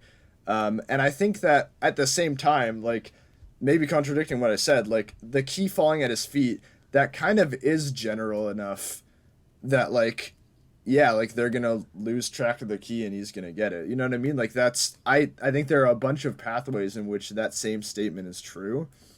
Then I buy it even more with the characters are gonna die and characters are gonna do this thing. Because, again, it's the idea of, does the AI know you well enough that it can pigeonhole you into this path, or are you able to best it? And that's the crux of the conflict. So I think that I think it's really interesting, and I think the movie would be much weaker if they didn't do that. Yeah, sure.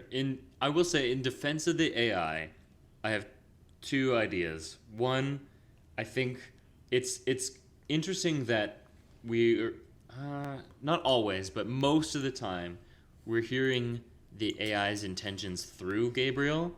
So there's a bit of a game of telephone, for lack of a better descriptor, in that we don't actually know how the AI is describing what will happen, and it's Gabe's interpretation of what the AI is saying. So the fact that he thinks that the key will land at his feet is kind of like an implication of his character, and he feels he's deserving of it, why he chooses those words over other words. So I think that is a perfectly valid kind of like reasoning of it, is maybe the AI just says something like you will get the key at the end of the day, like whatever. But I think even if, oh, sorry. Well, it's just that like the fact that the way Gabe describes it, I think is important. And the other thing is that I think part of what works with the AI's predictions is that knowing what's going to happen, like the characters knowing what's going to happen, and having the servant of the AI who is like his physical body, I think both of those things make those things come true. They're self-fulfilling prophecies, right? Yeah. So especially having an agent for the AI in the world. So the AI says one of those women is going to die tonight. Well, then Gabe is going to do everything in his power to make sure that is true. Right. Mm-hmm. It's not just happenstance. Because he believes it's fate, his chances are actually improved because he believes it's going to happen. So there's some power behind that. So he has confidence in his actions, and other people are experiencing doubt, and it is impacting them. So that's my defense of my own criticisms of the AI. I still think it's very vague, and I think AI can be a catch-all term and a poor descriptor for a villain, but I mean also it's very relevant to our times. Look at SAG-AFTRA and what they're doing. So I think it's cool, and I like that I wanted to say that it's really important that it needs to be convincing. Like a story, it's telling a story, and that story needs to be convincing.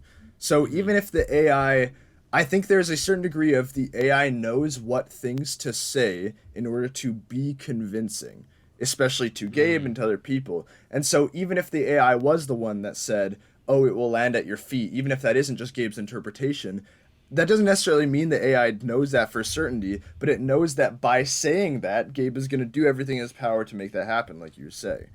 And so I think that, I think the vagueness is important because, that's why God is powerful, is because God can mean anything to anyone, and God is mystified enough that if you've accepted the guiding hand of God, then anything can be a result of that. That's why that's powerful. And so I think that if you demystify that, then the AI is less powerful. And I think that not defining its limitations makes it really ambiguous. Although I agree with you with the self-driving car thing. That's bizarre. It's bizarre to do that and then not mention the AI. That's bizarre. I agree with you. Yeah. Sorry, are you not done? No, I have a different point. Okay.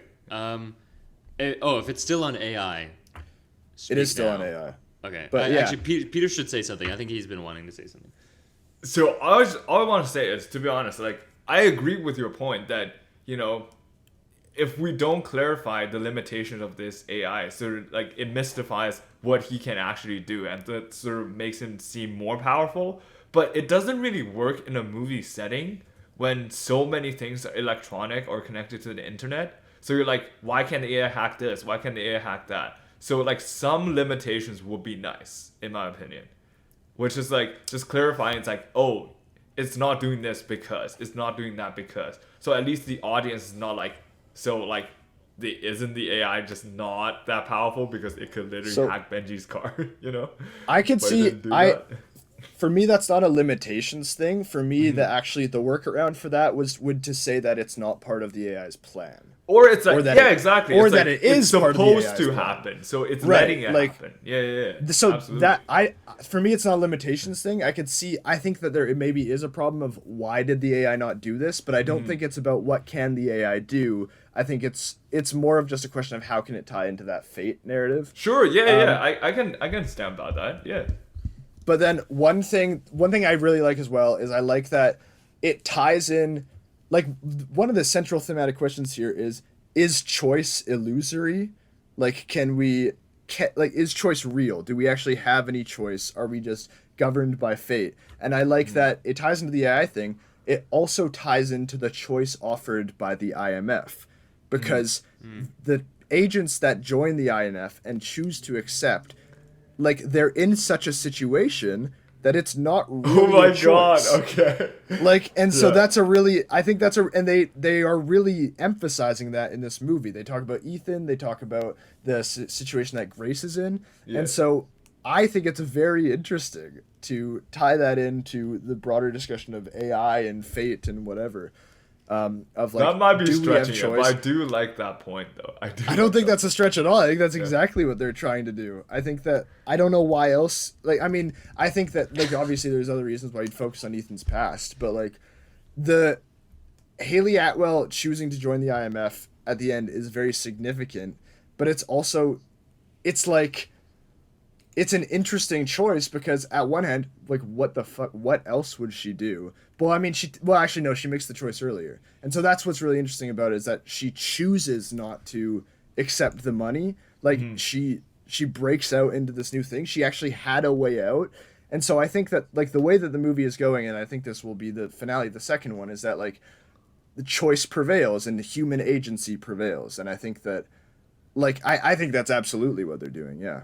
Yeah, I can see that. Yeah, and Peter, I swear to God, I've raised my hand 1,000,000 times. For the choice thing, I definitely think that is what the movie is about. I agree with Aiden. It's very clear because literally, and this is going to get kind of structural and analytical from a screenwriting perspective, but literally the second scene, which is, I think, I'm trying to remember what it's called in Save the Cat, but it's like the thesis statement section. Theme stated, I think, is what they call it. They call it theme stated. That scene in this movie is the classic Tom Cruise gets his mission dossier from an agent where they have to do the code, and it's a rookie. It's never been a rookie before, and he's like nervous about it, and he's like, "You made the right choice." That's the last thing he says to the guy. It's like that is very clearly what this movie is about, and I do think that's cool. So I agree with you, Aiden, on that. I guess also, it just occurred to me, but like the CIA agents, or I don't know who they work for necessarily, but one of them is conflicted and is not sure what they're doing is right. I think that's also, like, all the characters are doing their part for the story, but I just wanted to add the Benji thing. I think there's a much simpler cover up, and there's an opportunity for comedy there too. Like, there's a part where he gets in the passenger seat and then he Yeah. buckles his seatbelt. I almost want, like, I thought that was in reference to the AI, but I wasn't sure. But like, there's so many things he could have said to just like brush it off and reassure us.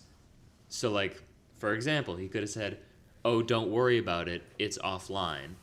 Right? Like, as long as it's not connected to the internet, I think it's fine. I'm not, like, again, I'm not sure what the limitations are. If it's not hooked up to a satellite, and I think that's an opportunity for comedy, you know? Like, Yeah. Tom Cruise looking at the car and is like, is that safe? Am I safe I to guess- get in there? Or, like, I can see that. Sure.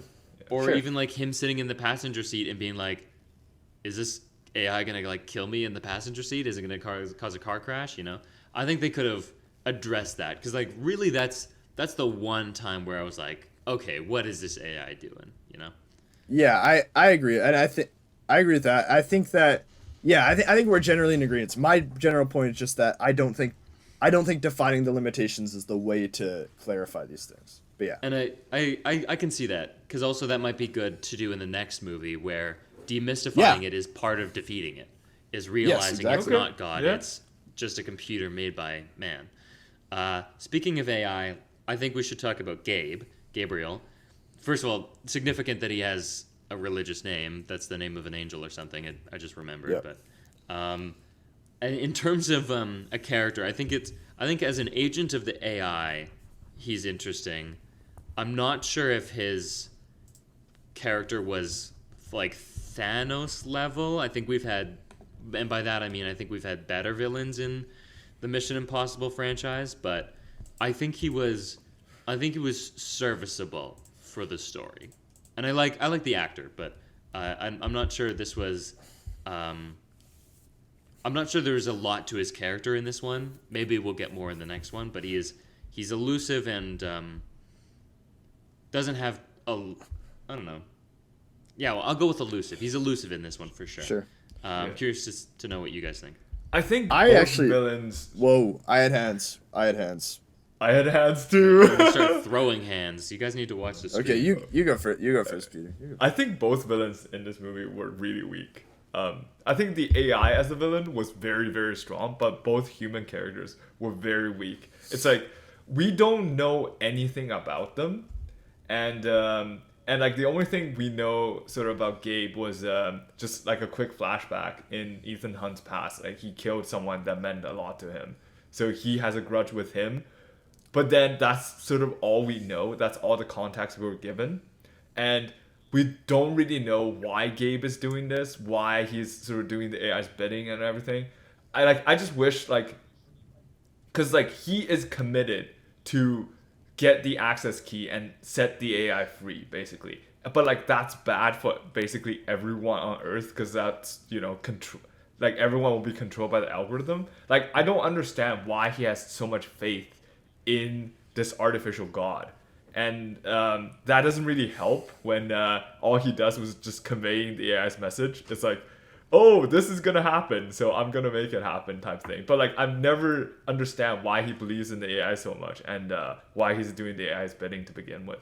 Well, this is a character who lives as a ghost because of the structural powers that exist in the world, right? Like the law makes it such that he has to live as a ghost. The AI is freedom and salvation because it is the toppling of all those things, and it's like supreme freedom for him. What I like about Gabe is that we don't know that much about him, and that he just acts as more or less a conduit for the AI, which I think is really important. I like that the few things we do know about him is that he seems to have this sort of vindictive fixation on Ethan, and I think that it's a similar thing. It reminded me of the Eddie Brock Venom thing, where it's he hates Peter Parker, and and this more powerful thing is using him and feeding on that to reach its own means.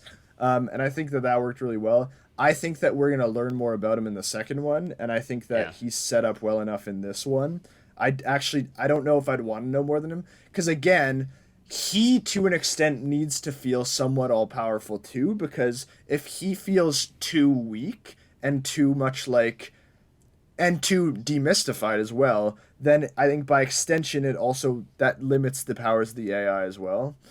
And so I agree with you, Alex, that I think the second movie is going to a lot be about that demystification. And so I quite like it. I don't even know who the second human villain is you're referring to, Peter. The Paris Pom. Oh, she was cool.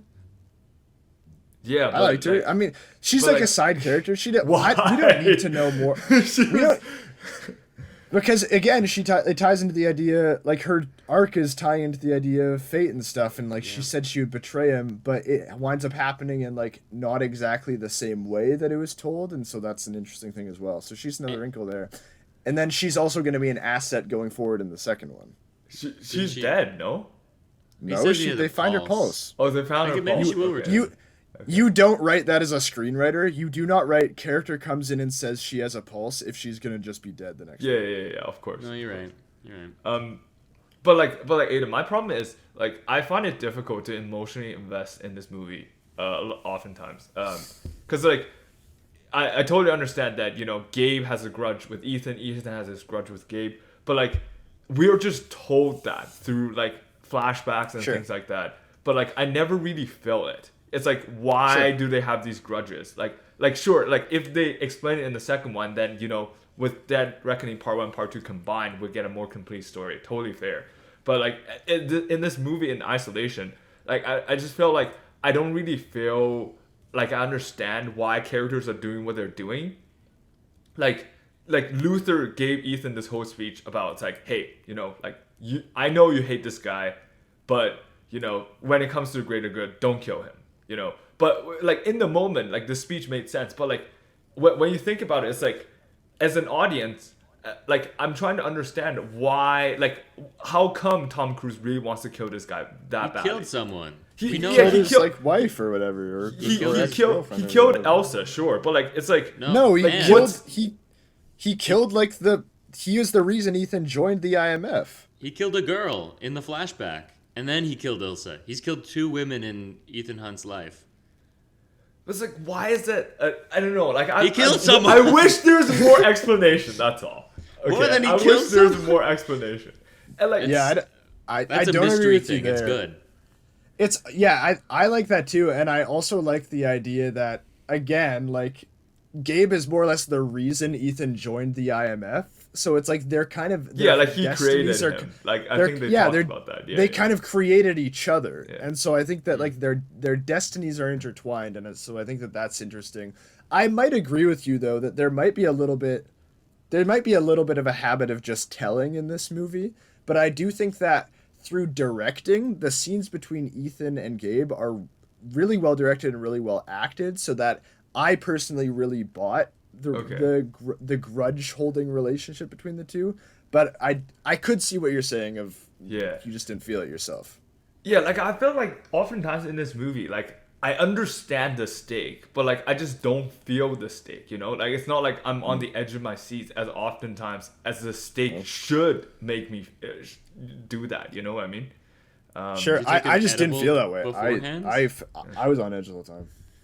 No, same. I don't know, but like, it's weird to say like emotional in like this movie. Like I'm not weeping at any Right. point, but like I was fully involved and at the edge of my seat. I think is the best way to describe it. Yeah. If that's an Yeah. emotion, then yes, it did get an emotional reaction. It certainly got a reaction out of me. Yeah, in the best possible terms. I think it's interesting that Pom Klementieff might return, and just to touch on this briefly, but it's that again that idea that she's really only helping Ethan because she was essentially told she would, and I think Yeah. that's super important and kind of also ironic in the fact that why would you as a villain reveal something like that? Because he has utter faith in it, like you know what I mean. guess, So yeah, like, but like, it's but really a, interesting. It's a flaw thing, and like in a good way. It's not a Yeah. flaw of the movie; No, I it's a agree. flaw of the character. Yeah. In that he has such faith in what's going to happen that he's like revealing things that are gonna not help him. She Yeah. saves Ethan Hunt's life. He could have died there, in theory, right? Probably not, but anyways, speaking of characters, I don't know. Kittredge, I just want to I don't have a lot to say about Kittredge, but Yeah. Again, I can't say enough. I love that he's back and that he's again an antagonist. He was an antagonist in the first one, despite being part of the IMF. I don't really know what his role is in the IMF, but the fact that he's one of the guys. He's one of the guys. He's one of the boys, and he's trying to buy back. He's trying to buy back, because it was the U.S.'s originally, this thing that Hunt is trying to destroy. They're at odds again, and he's a cool, scary dude. I like him. Yeah, I like him too. I don't have much to say about him, but I like him. No, fair enough. That's for me and me only. Also, another returning character thing, the guy who was Rolf Saxon is the actor's name. He plays a character named William Donlow. He was the CIA agent at Langley that Tom Cruise stole from in the first movie in the White Room sequence. Was in a trailer for this movie. Just not here. Not here at all. There was a definite shot where he was clearly in it. Like, there's no doubt about it. Just fully was not in this movie. I imagine they're saving it. It was probably at one time maybe a post-credit scene, perhaps, or like a final beat of the movie that they ultimately cut. But I think it's very obvious how they're going to do this, because in Mission 1, after he's stolen from, it's totally not his fault. Kittredge, there's a great split diopter shot. In a split diopter shot, where Kittredge is talking to someone. He's like, I want this guy packed up into a base in Alaska. But at the end of the day, his clothes. So he's been sent to the timeout zone basically in Alaska, and presumably he's been there this whole time, for 30 years or so. He's been stuck in this base in Alaska thanks to Tom Cruise. And where's the submarine? In an icy location, probably Alaska. Also, very close to they Russia. literally said it's in the Bering Sea. So yeah, it is. There you go. That is the area between. We Russia are and gonna have to reckon with Rolf Saxon in the next one. What else can we say? I think let's talk about the main issue we all seem to have with this movie. No stunts. There's no stunts in this movie, and not to say none. To be clear, it's not no stunts, and I think that there are tons of stunts. I think what Peter said earlier is actually really accurate. I don't have a problem with the overall pacing of this movie. I don't think it suffers from the two-parter thing too much. I think the pacing of sequences is bad, though, in some parts. I agree with that. They're drawn out.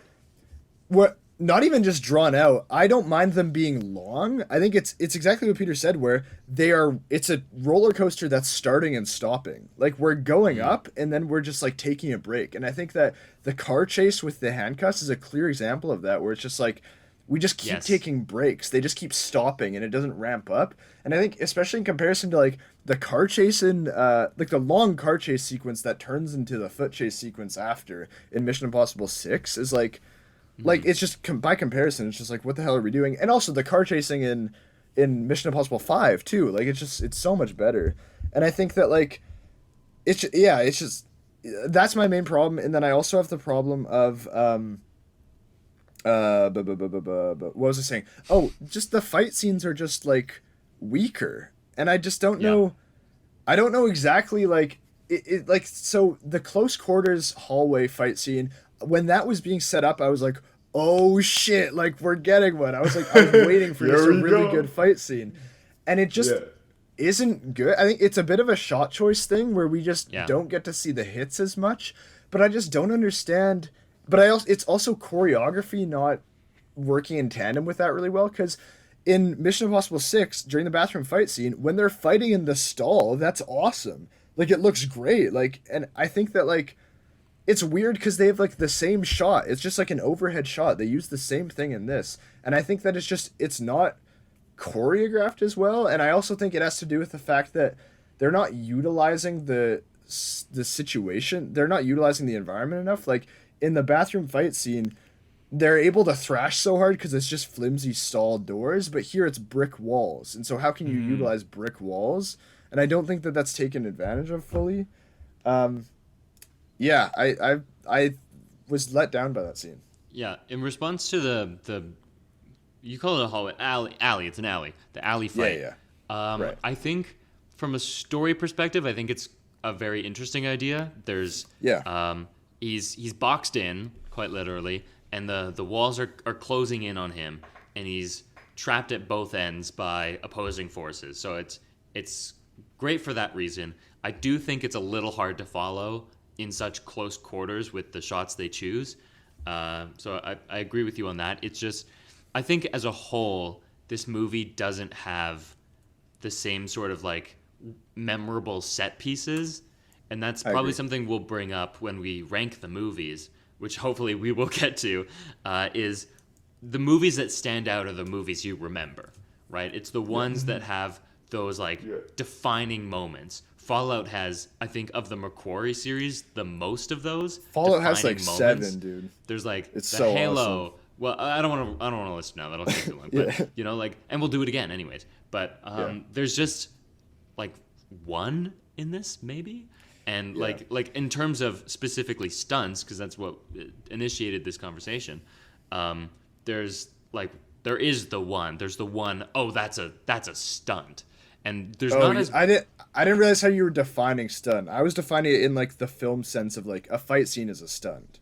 Right. I mean, I don't know. If we're talking about stunts later, I would probably count the bathroom scene in Fallout. But like, I don't. Even then, like okay, fine. If we're talking straight stunts, there's the one stunt, and I was hoping for something more than that because I think usually there's more. But I'm kind of jumping around, but to respond to the starting and stopping, my least favorite part of this movie is in the middle of the car sequence in Rome, they stop to figure out how a car works.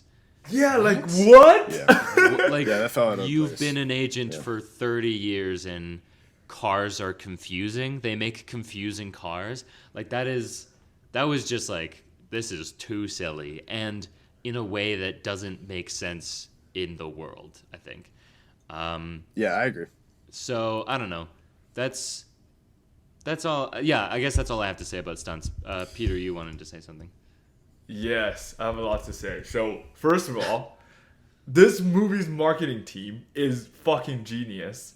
So they basically show like they made it seem like we're only showing you part of this movie. You know, the most awesome stuff is still in the movie, which I guess some of them were, like the airport scene, the meeting room stuff, etc. But my God, they marketed the shit out of the cliff jump he does in the mountains, and we see the cliff jump for less than a minute in the movie. Yeah, it is. It's very short. And it's at horrible angles. Like I don't even feel like this is from like a comprehensive sense. Like sure, it is very difficult. He's riding off a motorcycle. It's way too low for you to open your chute, and he needs to accurately land on a train. But the way the movie presents the sequence just does not make me feel like A, this is difficult, and B, this is impressive. You know, like. That stunt was really cool stunt in real life, but I thought from a filming perspective, like it was awfully presented. Yeah, and, I agree. Yeah. Let's talk about this first. Yeah. Okay, I do agree with that. I think it's not that cool of a stunt. Like they've done cooler things. Don't get me wrong, it's cool, but maybe some of the issues weren't super clear. I think it's funny. They actually better outline what could go wrong in the behind the scenes videos in the featurette than they do in the movie. But I don't know. And I also this is in the negative column. I don't like that they had to CGI out the ramp. It's kind of necessary. Like you can't play it out anyways, but it looks terrible. And for all of like Tom Cruise being like CGI is the bane of my existence. Dude, it's in your movie right now.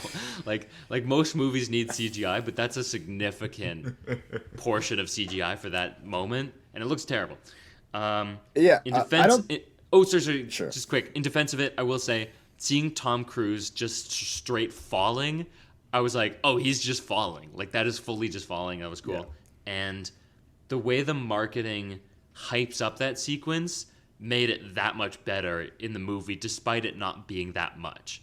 It's fun having that kind of awareness of what's going to happen when Benji and crews are bickering, looking for the train connection, everyone knows what's gonna happen. Yeah. And it Yeah. makes it better.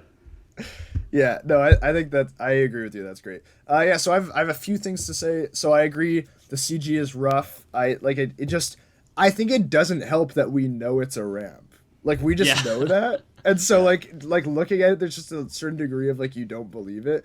I also think that weirdly the CG on the train is not good either. Like there's like when they're fighting on top of the train, I think the train sequence in Mission Impossible 1 is much better. The top of the train fight scene. The CG is terrible in 1. It's but no, but I just think it's a better, like, because for one thing, like the way that the physics are implemented, like Ethan needs to hold on to different things and then needs to let himself go and fall back, and like I think that's really interesting. But I think like they don't look like they're there in this movie, and I don't know exactly what that is. But they are. Okay, I just want to say they are there. That was filmed on a real moving train, actually. really? Yeah. Oh man, it just They didn't. actually fought on it. I'll pull it up for you, but sorry, continue your point. It just didn't look. It might be a shot choice thing, but anyway, sorry. Like so, what my problem with the jump is that we cut away from it and then Ethan just lands in the train, and that's not what's fun about that stunt. What's fun is seeing exactly how Ethan has to maneuver it, and it's seeing Ethan get the idea to crash into the train through the window and then like try to do that. Like that's, and we don't see that. Like it just cuts to him doing it, and I don't think that's as fun. What I will say though, when he jumps off, I like held my breath. Like when the jump happens, and I was like, like I did get the feeling as well. It's like it's not the coolest stunt in the world compared to some of the other ones they've done, but like definitely a cool one. When he jumps off, which point? I'm forgetting. When he jumps off on the motorcycle. Oh, like off the cliff. Off the cliff, yeah. Yeah, okay. I sent a behind the scenes photo of them on wires. It's I don't know if it's super clear that what's going on there, but they did in fact fight on a moving train. That's weird. It just did it look good to you? It looked bad to me. I don't think I had a problem with that. I will say, kind of relevant, the train sequence I think was not the best ending to a Mission Impossible movie. Not terrible, and I think it works, but also I don't know, it was just okay, I guess, which is weird. I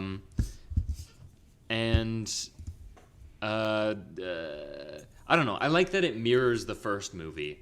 Yeah. But I think, I don't know, they just don't top helicopter bumper cars. Like the last movie had a fire third act, and this one is just like, they're on a train. And I think that's kind of also the problem with Mission Impossible 1, is it's just like, they're on a train. And No, I think it's fire in Mission Impossible 1. That one's awesome. When the helicopter has to go into the tunnel, that's so sick. it's quite goofy watching it later. That was fire. I thought that was so... I watched that the other day. I thought that was sick. I would say though, like the fighting stuff on the train was fine, but I just really don't like how the very end, when the villain is basically removed, because like Gabriel left the fight because he's got his key, he's leaving, and like the final thing is just him and Haley Atwell trying to escape, trying to like go from one car to another to like go get to safety, basically, which is a sick sequence. But because the villain is gone, and also like we literally know there's a sequel coming up, there's no stake anymore. Like I was like appreciating the visual, but like it's like I was like, okay, like he's gonna escape. But I would say one positive about that scene though, if it happened any other time when there is real stake, really cool how different train carts offer different levels of challenges. Like the kitchen car has like, the deep fryer, and like, the oil on the ground really slippery. And then the fancy, like fucking first class one has a large ass piano about to fall down. And then the whole thing is done sort of at a different angle as well, because usually you walk train like in a horizontal type of way. But in this thing, it's like a whole vertical thing. You're trying to go up instead of go towards the left or the right on the train car, which is really cool.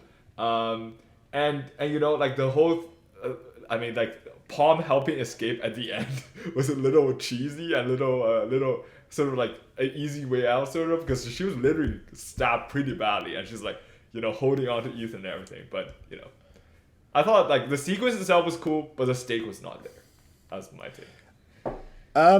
My problem isn't a stakes thing. My problem is that it feels tacked on, and like so, it's like, yeah. So the problem is you have this runaway train where the brakes are broken, and so we need to fix that problem, and it can't be an easy fix. It can't just be like we fix this and like you have to like do something hard, and like stopping the train actually wasn't hard. You know what I mean? Like it was actually really easy. Yeah. Like they just disconnect it, and then they're okay. And like, and then so, but I think the script is aware of that, and that it was too easy, and so it gives them this so we other could add a problem. level. Yeah. I can see would that. prefer if it was just harder for them to stop the train, and they just had to figure out a different way, and then we just don't have this last sequence. Even though I think it's cool, like I don't think I wasn't like bored watching it, but I just think to me that's stronger if it's just they have to do a harder thing to stop the train. I agree. Yeah, I also agree. I think that they I don't know if it's overstaying their welcome, but I think it's choosing when to end is always an important thing with movies. Yeah. And I think doing this like sequence of like going through the cars had its benefits, I guess, but I honestly like this doesn't work because of the brakes issue. That's kind of like you have to resolve that in this movie. You have a runaway train essentially, but like imagine if he gets away and then they're just like, fuck, we lost, and they're still on the train, cut to black. Like that's if the brakes problem wasn't a problem, that's like a decent ending of just being like, we didn't win. No, I like that it resolves. I just think like Yeah, because Tom Cruise was actually saying that he doesn't want a cliffhanger ending. He wants like a proper ending, and then. Well, no. That reckoning part too. If there was still a runaway train, that would be a cliffhanger, but I wasn't advocating for a cliffhanger. Yeah. Anyways, we have to move on quickly. Rank the MI movies. Let's do it. First up, my proposal: worst one. Two. Sure. Like an two, abysmal movie, in my opinion. Yeah. Certain factors. It has a good motorcycle chase at the end, but like maybe like one of the most boring movies I've seen in recent memory. And Yeah. I haven't seen it in a while, but if I thought like there was some misogynistic undertones in this, like the teeniest amount, that movie is insane. Ethan Hunt has to recruit a female burglar, another burglar, and Peter mentioned that. And to do that, he sleeps with her. And after they are seemingly in love or whatever, his mission, he learns after the fact, is to make her go with her ex-boyfriend, who was implied to be abusive and scary. Yeah. And pretend they're a couple so that they can infiltrate. And so then he'll be pining after her and jealous the whole time from a distance. Like very few stunts. There's an implied they had to get her into jail, and then bad boyfriend had to break her out, and that's all off screen. Just crazy weird choices. Yeah. And oh my god, the amount of slow-mo in that movie, it's like, I want to see this thing play out. You know, I want to see it play out. And I was like, guess what? Slow-mo time. I think isn't that a John Woo? That's a John Woo thing. Maybe, that's but think he does also like that. it's like I get there are a lot of kung fu-esque elements, especially when it comes to hand-to-hand combat in that one. But there's so much kicking, this drop kick. There's so much kicking in that movie. It's crazy. Actually, here's something I just remembered from that movie. We have a reverse mask reveal. Bad guy wearing a mask of Ethan Hunt. I don't think they've done that since. That's the one time they've had a Hunt mask. Mm-hmm. Yeah. That's a neat idea. Moving on. Does anyone have a recommendation for second last place, for number 6? I'm gonna say my recommendation for the top 3 because I feel like that's No, where we're going backwards. Okay. So Aiden, I'll hear from Aiden. Let me think about that. Okay, so I'll just go process of elimination. Can't be 2 because that's last. Definitely isn't 4, 5, or 6 for me. I think there's an easy one, but maybe I I'm think wrong. I think it's 3. I think I it's agree. 3. Yeah. I think I it's think 3. most people Even though agree. I quite like 3 actually. Really? Well, I've It's talked about this not before. bad. I quite like 3, but yeah, I do think it's second last. It's I think 3 gets a lot of hate, and it's one of the weaker ones, but it's pretty good. 3 was Yeah. so Got- bad. You've got Philip Seymour Hoffman killing it and being like a formidable, scary, like, I'm gonna like fucking kill your wife guy. Yeah. And like I believed him. Yeah. I believed him. I was like, oh no. Um, Don't do that. don't. You get Benji.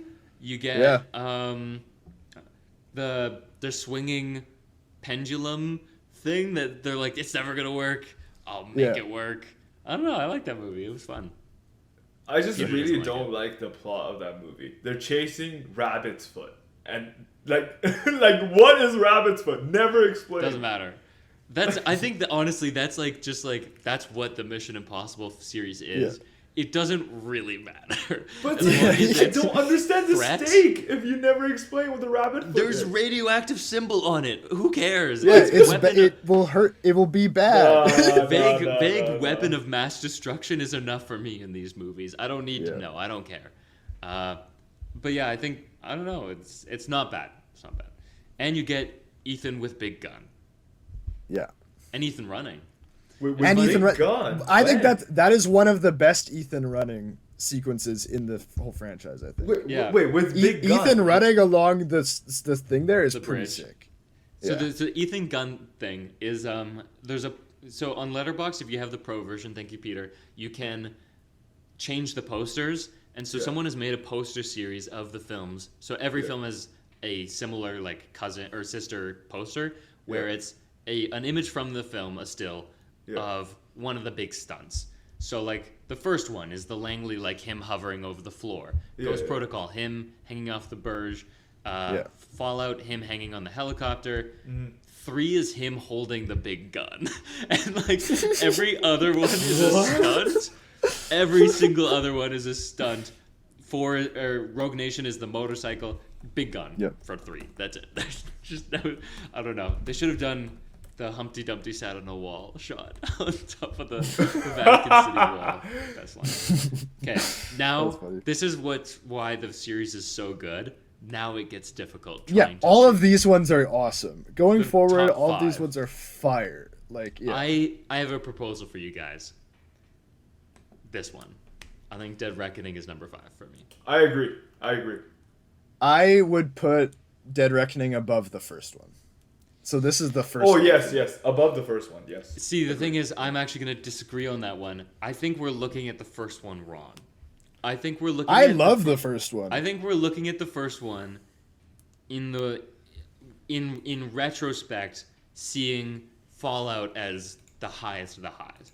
But I think we need to look at one as a product of its time and as a piece of art from one of America's greatest filmmakers, Brian De Palma, in making a paranoia spy Cold War thriller based on a TV show that was like kind of goofy, taking the lead character of that, making him the villain, and like also I think this is the most directed one, in the sense that auteuristic, I think, is the better word to say. Sure. He's using angles, and like McQuarrie is clearly copying that. It's not. He's doing it in homage, whereas Brian De Palma chose to do that. He's making all these creative choices, split diopters. I think it's not given enough credit. No, I think it's cool. I think it's super cool. I love the visual style. I think, yes, he's paying homage. 7 has better paranoia. It's just like, and that comes with like the writing. It comes with the extension of the plot and like everything. Some of the writing is not great in the first one. Like there are some I kind do of agree. bizarre choices. It's strange that the way the reveals happen is really strange in that movie. But I think the first one's awesome. I think the train sequence is sick as fuck. When it's like about to hit him and then everything explodes. Like that's awesome. I don't care that it looks goofy. I know it's a product of its time. The Langley heist is awesome. I think this movie is awesome. I think just almost like, to me, this and Seven are somewhat similar actually. And I just think Seven's a bit better. So for me, it's 1-7. And also like the Giallo style brutal murders of his team members is quite insane at the start. There's just like the elevator I think, one's sick. Yeah. I think the opening sequence is very strong. I think that like it falls off over time. I think it's not quite as strong in the third act. But you like that part, so I just like the train like fight. Like I just like, but I don't think it's as good as the rest of the movie. I like trains. Okay, I'll concede here, but Sure. you're gonna have to give me some leeway on my other one. So I'll let you put one down here, which I think is a crime. But so then next, can we say Dead Reckoning? Yeah, but I think like one would be next. If for you, it would just be 7 then 1, right? I have like, one fairly high, just on the fact that I Really? think it was made by an auteur. Yeah, I guess you haven't looked at my Yeah, list, but so that doesn't. I like that. But that doesn't mean anything if like. That doesn't mean anything if the movie is the movie. You know what I mean? Well, we'll get into it. Okay, so far we have lowest 2, 3, 1, 7 part 1. Now we have to recap. Oh, am I It's missing? just 4, 5, and 6. Ghost Protocol. Just 4, 5, and 6. Rogue Nation Rogue and Nation Fallout. and Fallout. Yeah. Okay. So this is in a clear order for me. These are in me too. I have to a me clear order. these are in I'm- ascending order of quality. And I'm going to fight you on this, and No, I I need know. you to give me some leeway because, well, let's just put cards on the table. Okay. Clearly, you guys think it is 6 at number 1, Yeah. 5, 4. Yes. what I I think. think, But I would be personally, willing to switch 4 and 5. That's but what's to gonna me, happen. 6 is I'm just. not willing to make that's- that compromise. I'm That's what's actually gonna fine happen with that. because 4 is the best one for me. No. That is a I major can't doubt. go 4 for number 1. I can will go 4 explain 2. I will I can explain go myself. 4 2. I'm fine with that. I've watched all of these movies in recent memory within the last week or so. 4 is the only one that gets like ecstatic energy out of me, where I'm like, this could be my favorite thing.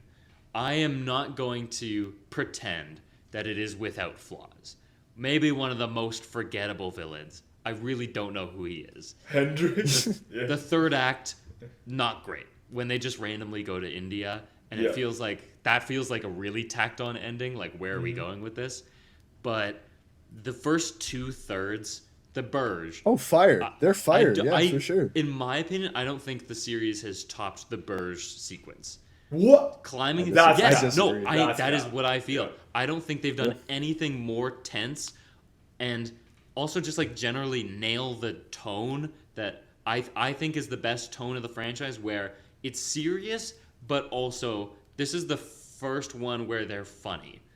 I don't think they're funny before this. Like Benji a little bit in the Right. J.J. Abrams one, but this one I think is where they really landed the plane on that sense. Also, like the opening prison break scene gives me such joy. That's awesome. Yeah. When even like before that happens, there's the random agent who dies immediately. He's running on the roof of a building, jumps off of it, throws something to the ground, turns around midair, shoots 2 guys who are still on the roof. The thing lands on the ground and is an inflatable mattress type thing, and he lands on it and walks away. That is insane. That is awesome. That's Kremlin awesome. sequence, the hallway. There's so much in this. Okay.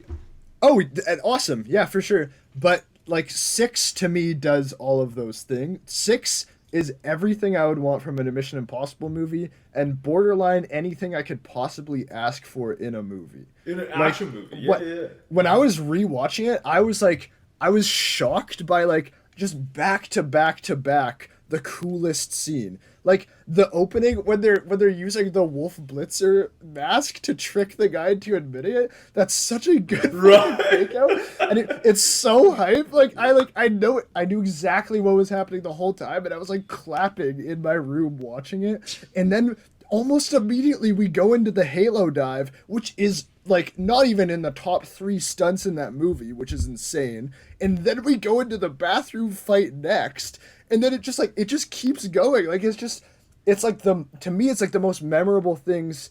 Like easily to me the bathroom fight is the most memorable scene in the entire franchise. I think that it's short, but it's so good. Like it's one of the best action scenes I've ever seen in a film.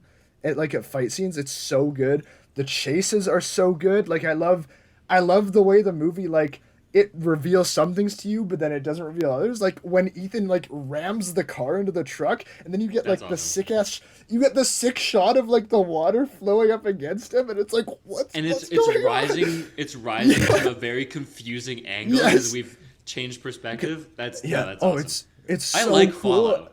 I will I'll just say I like Fallout. It's good. I know, but and then we get into that chase scene, and it's just like it's so cool. And then we get the Tom Cruise running through the roof. I think that's a really good scene that marries the comedy with the action, where Benji doesn't know he's on a roof. Yes. And he's giving directions, and it's like, go left, and he's like, are you sure? That's great. Like, that's so awesome. And then we get into the helicopter stuff, which is just inspired. Like, just an inspired decision. Just so good. What I will say though, I think I think Ghost Protocol is great. I love Ghost Protocol. I love the Burj Khalifa sequence. I love the line where he's like, no shit, when it's like the line isn't long enough. Like that's hilarious. It's awesome. To me, like it's just Fallout is just so strong the entire time, and it never takes its foot off the gas. It just keeps getting better. Like as the movie goes on, it's insane. Absolutely. And so it just has to be one. Peter, say something, anything. I need to say something to defend Rogue Nation, because I feel like I love Nation. Rogue Nation. I'll hear it. I think Rogue Nation's getting some unnecessary hate. So you haven't said anything mean about Rogue Nation. Yeah, you want to put it on third. It's clearly second. That's an implied slight against to me, it. it's second too. Bad. I'm just willing to bargain. I'm willing to put Rogue Nation 3 for yeah. Like I think really really interesting. Like I think Alec Baldwin as this sort of like, we've seen this type of character before. It's right, doubtful about the IMF, and then eventually the way they got him on board was so cool. It's like, it's like literally it's like the one person they didn't expect them to impersonate, which is the British MI5 apparently director. They impersonated him and then got the whole reveal out. That sequence was sick as fuck. The whole underwater sequence, like a vault underwater, and you have to do a heist in a vault underwater, cool. And the way you enter the vault, and then the current thing, controlling it, and then also like turning it back on. So much stake in that one as well. And then of course the opening opera. I love the opera scene. It's a sniper on a sniper on a sniper. Like how cool is that? It's like, who is Rebecca Ferguson shooting? Who is the guy in the fucking lighting booth shooting? They're all gonna shoot someone. And then eventually we thought the Chancellor of Austria is safe, and the car fucking explodes. And it's all part of the plan. Like how crazy is that? And Solomon Lane is just the most, honestly, I gotta tell you, like, Solomon Lane and John Lark, two of my top villains, honestly, in the entire Mission Impossible franchise. First of all, aesthetically, cool as fuck. The way he introduces himself is literally by killing an IMF injury in front of Ethan's face. Already, we're like rooting against this guy. We're like, this guy's awful. And then the way they capture him as well, in the same fashion as the way sort of he traps Ethan in the first little bit, amazing. Like, my second favorite, no doubt. I agree. Fallout tops it, of course, but this is my second favorite. Okay, for Rogue Nation, first of all, very funny to me that your first defense of the movie was Alec Baldwin. I was going to save the movie for you. So, the way they brought him on board. You said a lot of things, so it's fine. But I like this movie. Okay, I just think it's a bit vanilla and a bit forgettable, where Fallout isn't. I think Fallout is more memorable. I think Solomon Lane is not the strong villain that you claim he is. He's stronger than Ghost Protocols. I'll give you that. I still have no idea who is the villain of Ghost Protocol. I don't even remember, no. It's some Russian guy. And there's a great part where it's the sandstorm sequence, another great sequence in Ghost Protocol, where Ethan's chasing after this guy. He's in the car, and Ethan's able to pull something off, and he realizes it's a dude wearing a mask. Does not matter. Does not matter that the person who he thought he was chasing was someone else. It has no bearing on the plot whatsoever. Why that's the case, I don't know. But Solomon Lane, not great. And I'll say why. He's set up as like this anti-Ethan Hunt, and he's not. He's just a guy who's sitting in a chair most of the time. Sure, he shoots someone point blank, but they're defenseless. Like, he doesn't actually do it. He's a guy in a chair villain. He's not an anti-Ethan Hunt. I don't think he's that amazing in that movie. Fallout, when he's got the beard look, and he's like kind of like a crazy, like he seems a little unhinged in that movie. And he's like, the fallout of all your good intentions. Well, like I was like, oh, that's good. I like that. I don't know. Rogue Nation, Ilsa Faust. I think like awesome. I like the movie. I don't have the same reaction to it as Ghost Protocol. I think Ghost Protocol has higher highs, despite I know it's a flawed movie, but it's the only one that gets me really going. So I think it's okay to go Fallout 1, Rogue Nation. No, Fallout 1, yes. Ghost Protocol, yes. Rogue Nation. Yeah, I agree with that. I just want to touch on Rogue Nation really quickly. Very, very quick. So I actually agree that the Burj Khalifa sequence is a higher high than anything Rogue Nation hits, but Rogue Nation is just consistently fire throughout the whole thing. Holding onto the airplane is sick. The car chase is sick. When he does like that drift maneuver in the street and takes out the two motorcycles, like that is so awesome. When like I love the chase stuff in that. Ilsa's great. That's another one I haven't seen in a while, but I love that one. And so like that one's in my list is 2, but I'm willing to go 3 for it. Yeah. Okay. So I think we've more or less reached a consensus. Some people had to bargain. Both of us did, Peter, so don't be sour about this. But I just want to add the Letterboxd ranking, which I will say, not the end-all be-all of rankings. I think it's a heavily flawed system, just like everything else, because normies can do it. And normies will flock to big movies. So speaking of that, do you know what the highest rated one is right now? Probably Dead Reckoning, right? It's Dead Reckoning. Yeah. Dead Reckoning is the highest score. Same situation as Guardians of the Galaxy, the new one. I think I think Letterboxd is becoming more popular, and when people are seeing blockbusters that look visually different, which Guardians definitely did, and I think this one does as well, and also having like stories that seem to be poignant and like, okay, I'm kind of like I think Guardians is a much worse movie than Dead Reckoning, so I'm kind of saying mean things about Dead Reckoning and accidentally, but all I'm saying is I think they're getting fooled into thinking these movies are better than they actually are.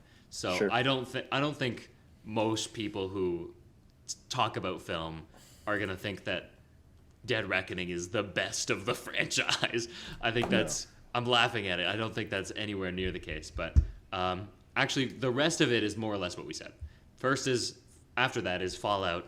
Ghost Protocol is next, although it does technically have the same numerical ranking, followed by Rogue Nation, then Mission Impossible 1, 3, 2. Now, we have to move on. We have to leave soon. Very quickly, we'll do Predators movies. Announce it. Very quick. Okay, so I watched Mission Impossible 1 and Mission Impossible Fallout because those are just, I hadn't seen one in a while, and Fallout's my favorite one. Both awesome. Fallout's the greatest movie ever made. I watched No Country for Old Men. This is actually probably one of my other favorite movies ever made. I gave that 5 stars. It was a rewatch. Love that movie. I've been rewatching True Detective Season 3. Very intriguing. I skipped Season 2 because I heard it was bad. I'm liking Season 3 so far. Cool. Not the segment I meant to throw to, but Predators Picks is where we talk about what we've seen. I saw Mission Impossible 4 through 6. We've talked about it. I also saw Insidious: The Red Door. Not great. Don't talk about it. Peter, you've seen all the Mission Impossible movies, it looks like. Yes. So I was like, Alex, no way I'm going to rewatch all the Mission Impossible movies. I didn't tell you to. You're crazy. and then I fucking did it. So, Mission Impossible 1 to 6. Same opinion as Aiden. Fallout's fucking fantastic. Rogue Nation's my second pick, and then the movies after. We already ranked them, so let's move on to the plugs. I will say it was very funny because I was like, maybe consider watching some of the greatest films of all time just for fun. You don't need to see it for this movie. And you were like, no, you can't make me watch all of them. I was like, don't. I'm literally not telling you to do They're that. sick though. Why would Maybe you not? watch one for this movie. It seems to be relevant. Maybe watch the McQuarrie series. Do what you want. And you're like, no, you can't make me watch all of them. And then you started watching them. And then you're like, I can't believe you're making me watch all of these movies. There's so many. Never made you do that. Aiden, we missed a segment. We did miss a segment, so this is Predator versus movies. We talked about the movie part. Now it's time to get into the Predator. We asked the question: would this movie be better if the Predator from the movie Predator was in it? No. No. Maybe. I don't know. Let's see. Predator Mission versus Impossible. AI. I want to see the IMF go against Predator. Maybe he has a choice. Maybe he has a mission he chooses to accept. Who knows? Next week, we are going to do Barbenheimer. We actually have to talk Oh about my god, that's later. We gonna have be to talk so about fun. whether We have to check whether how we're that's- doing this. Yeah, I kind of want to do a full, 4 hour. just one F. Yeah, I kind of like. It's kind of crazy. When are you but guys watching it? I'm seeing it back to back on Friday. I'm gonna watch it on the Saturday back to back. I have to decide who I'm seeing it with. So I Okay. might see it with Aiden on Saturday. I don't know if there's. We'll see. But very clearly, it's Oppenheimer first, Barbie second, baby. Barbie, Hell just yeah. desserts. Yep. Yeah. Yep. If you like us, check us out on Instagram and Twitter at PredatorVMovies. If you like my thoughts on movies, check me out on Letterboxd at _AlexGordon_. I leave reviews sometimes shorter, sometimes more about the experience. Doesn't matter. Anyways, Aiden, You can also check me out on Letterboxd. I'm 810sunny. That's 810SONNY. My name is Wombo. I also leave reviews sometimes. They are often short and rarely long. And I Peter, don't do you have have any- anything to plug. You know what that means. leave a review, leave a comment, leave a like. Tell people about it. That's how the algorithm. Oh no, AI. That's how the AI knows and defeats Ethan Hunt and makes our podcast popular. Thank you. Do that, please. And we'll see you next week. I'm Alex. Pew, pew, pew. I'm Peter. I made it. Pew, pew, pew. We're messing up the order. This is Predator versus movies. Pew, pew, pew, pew, pew.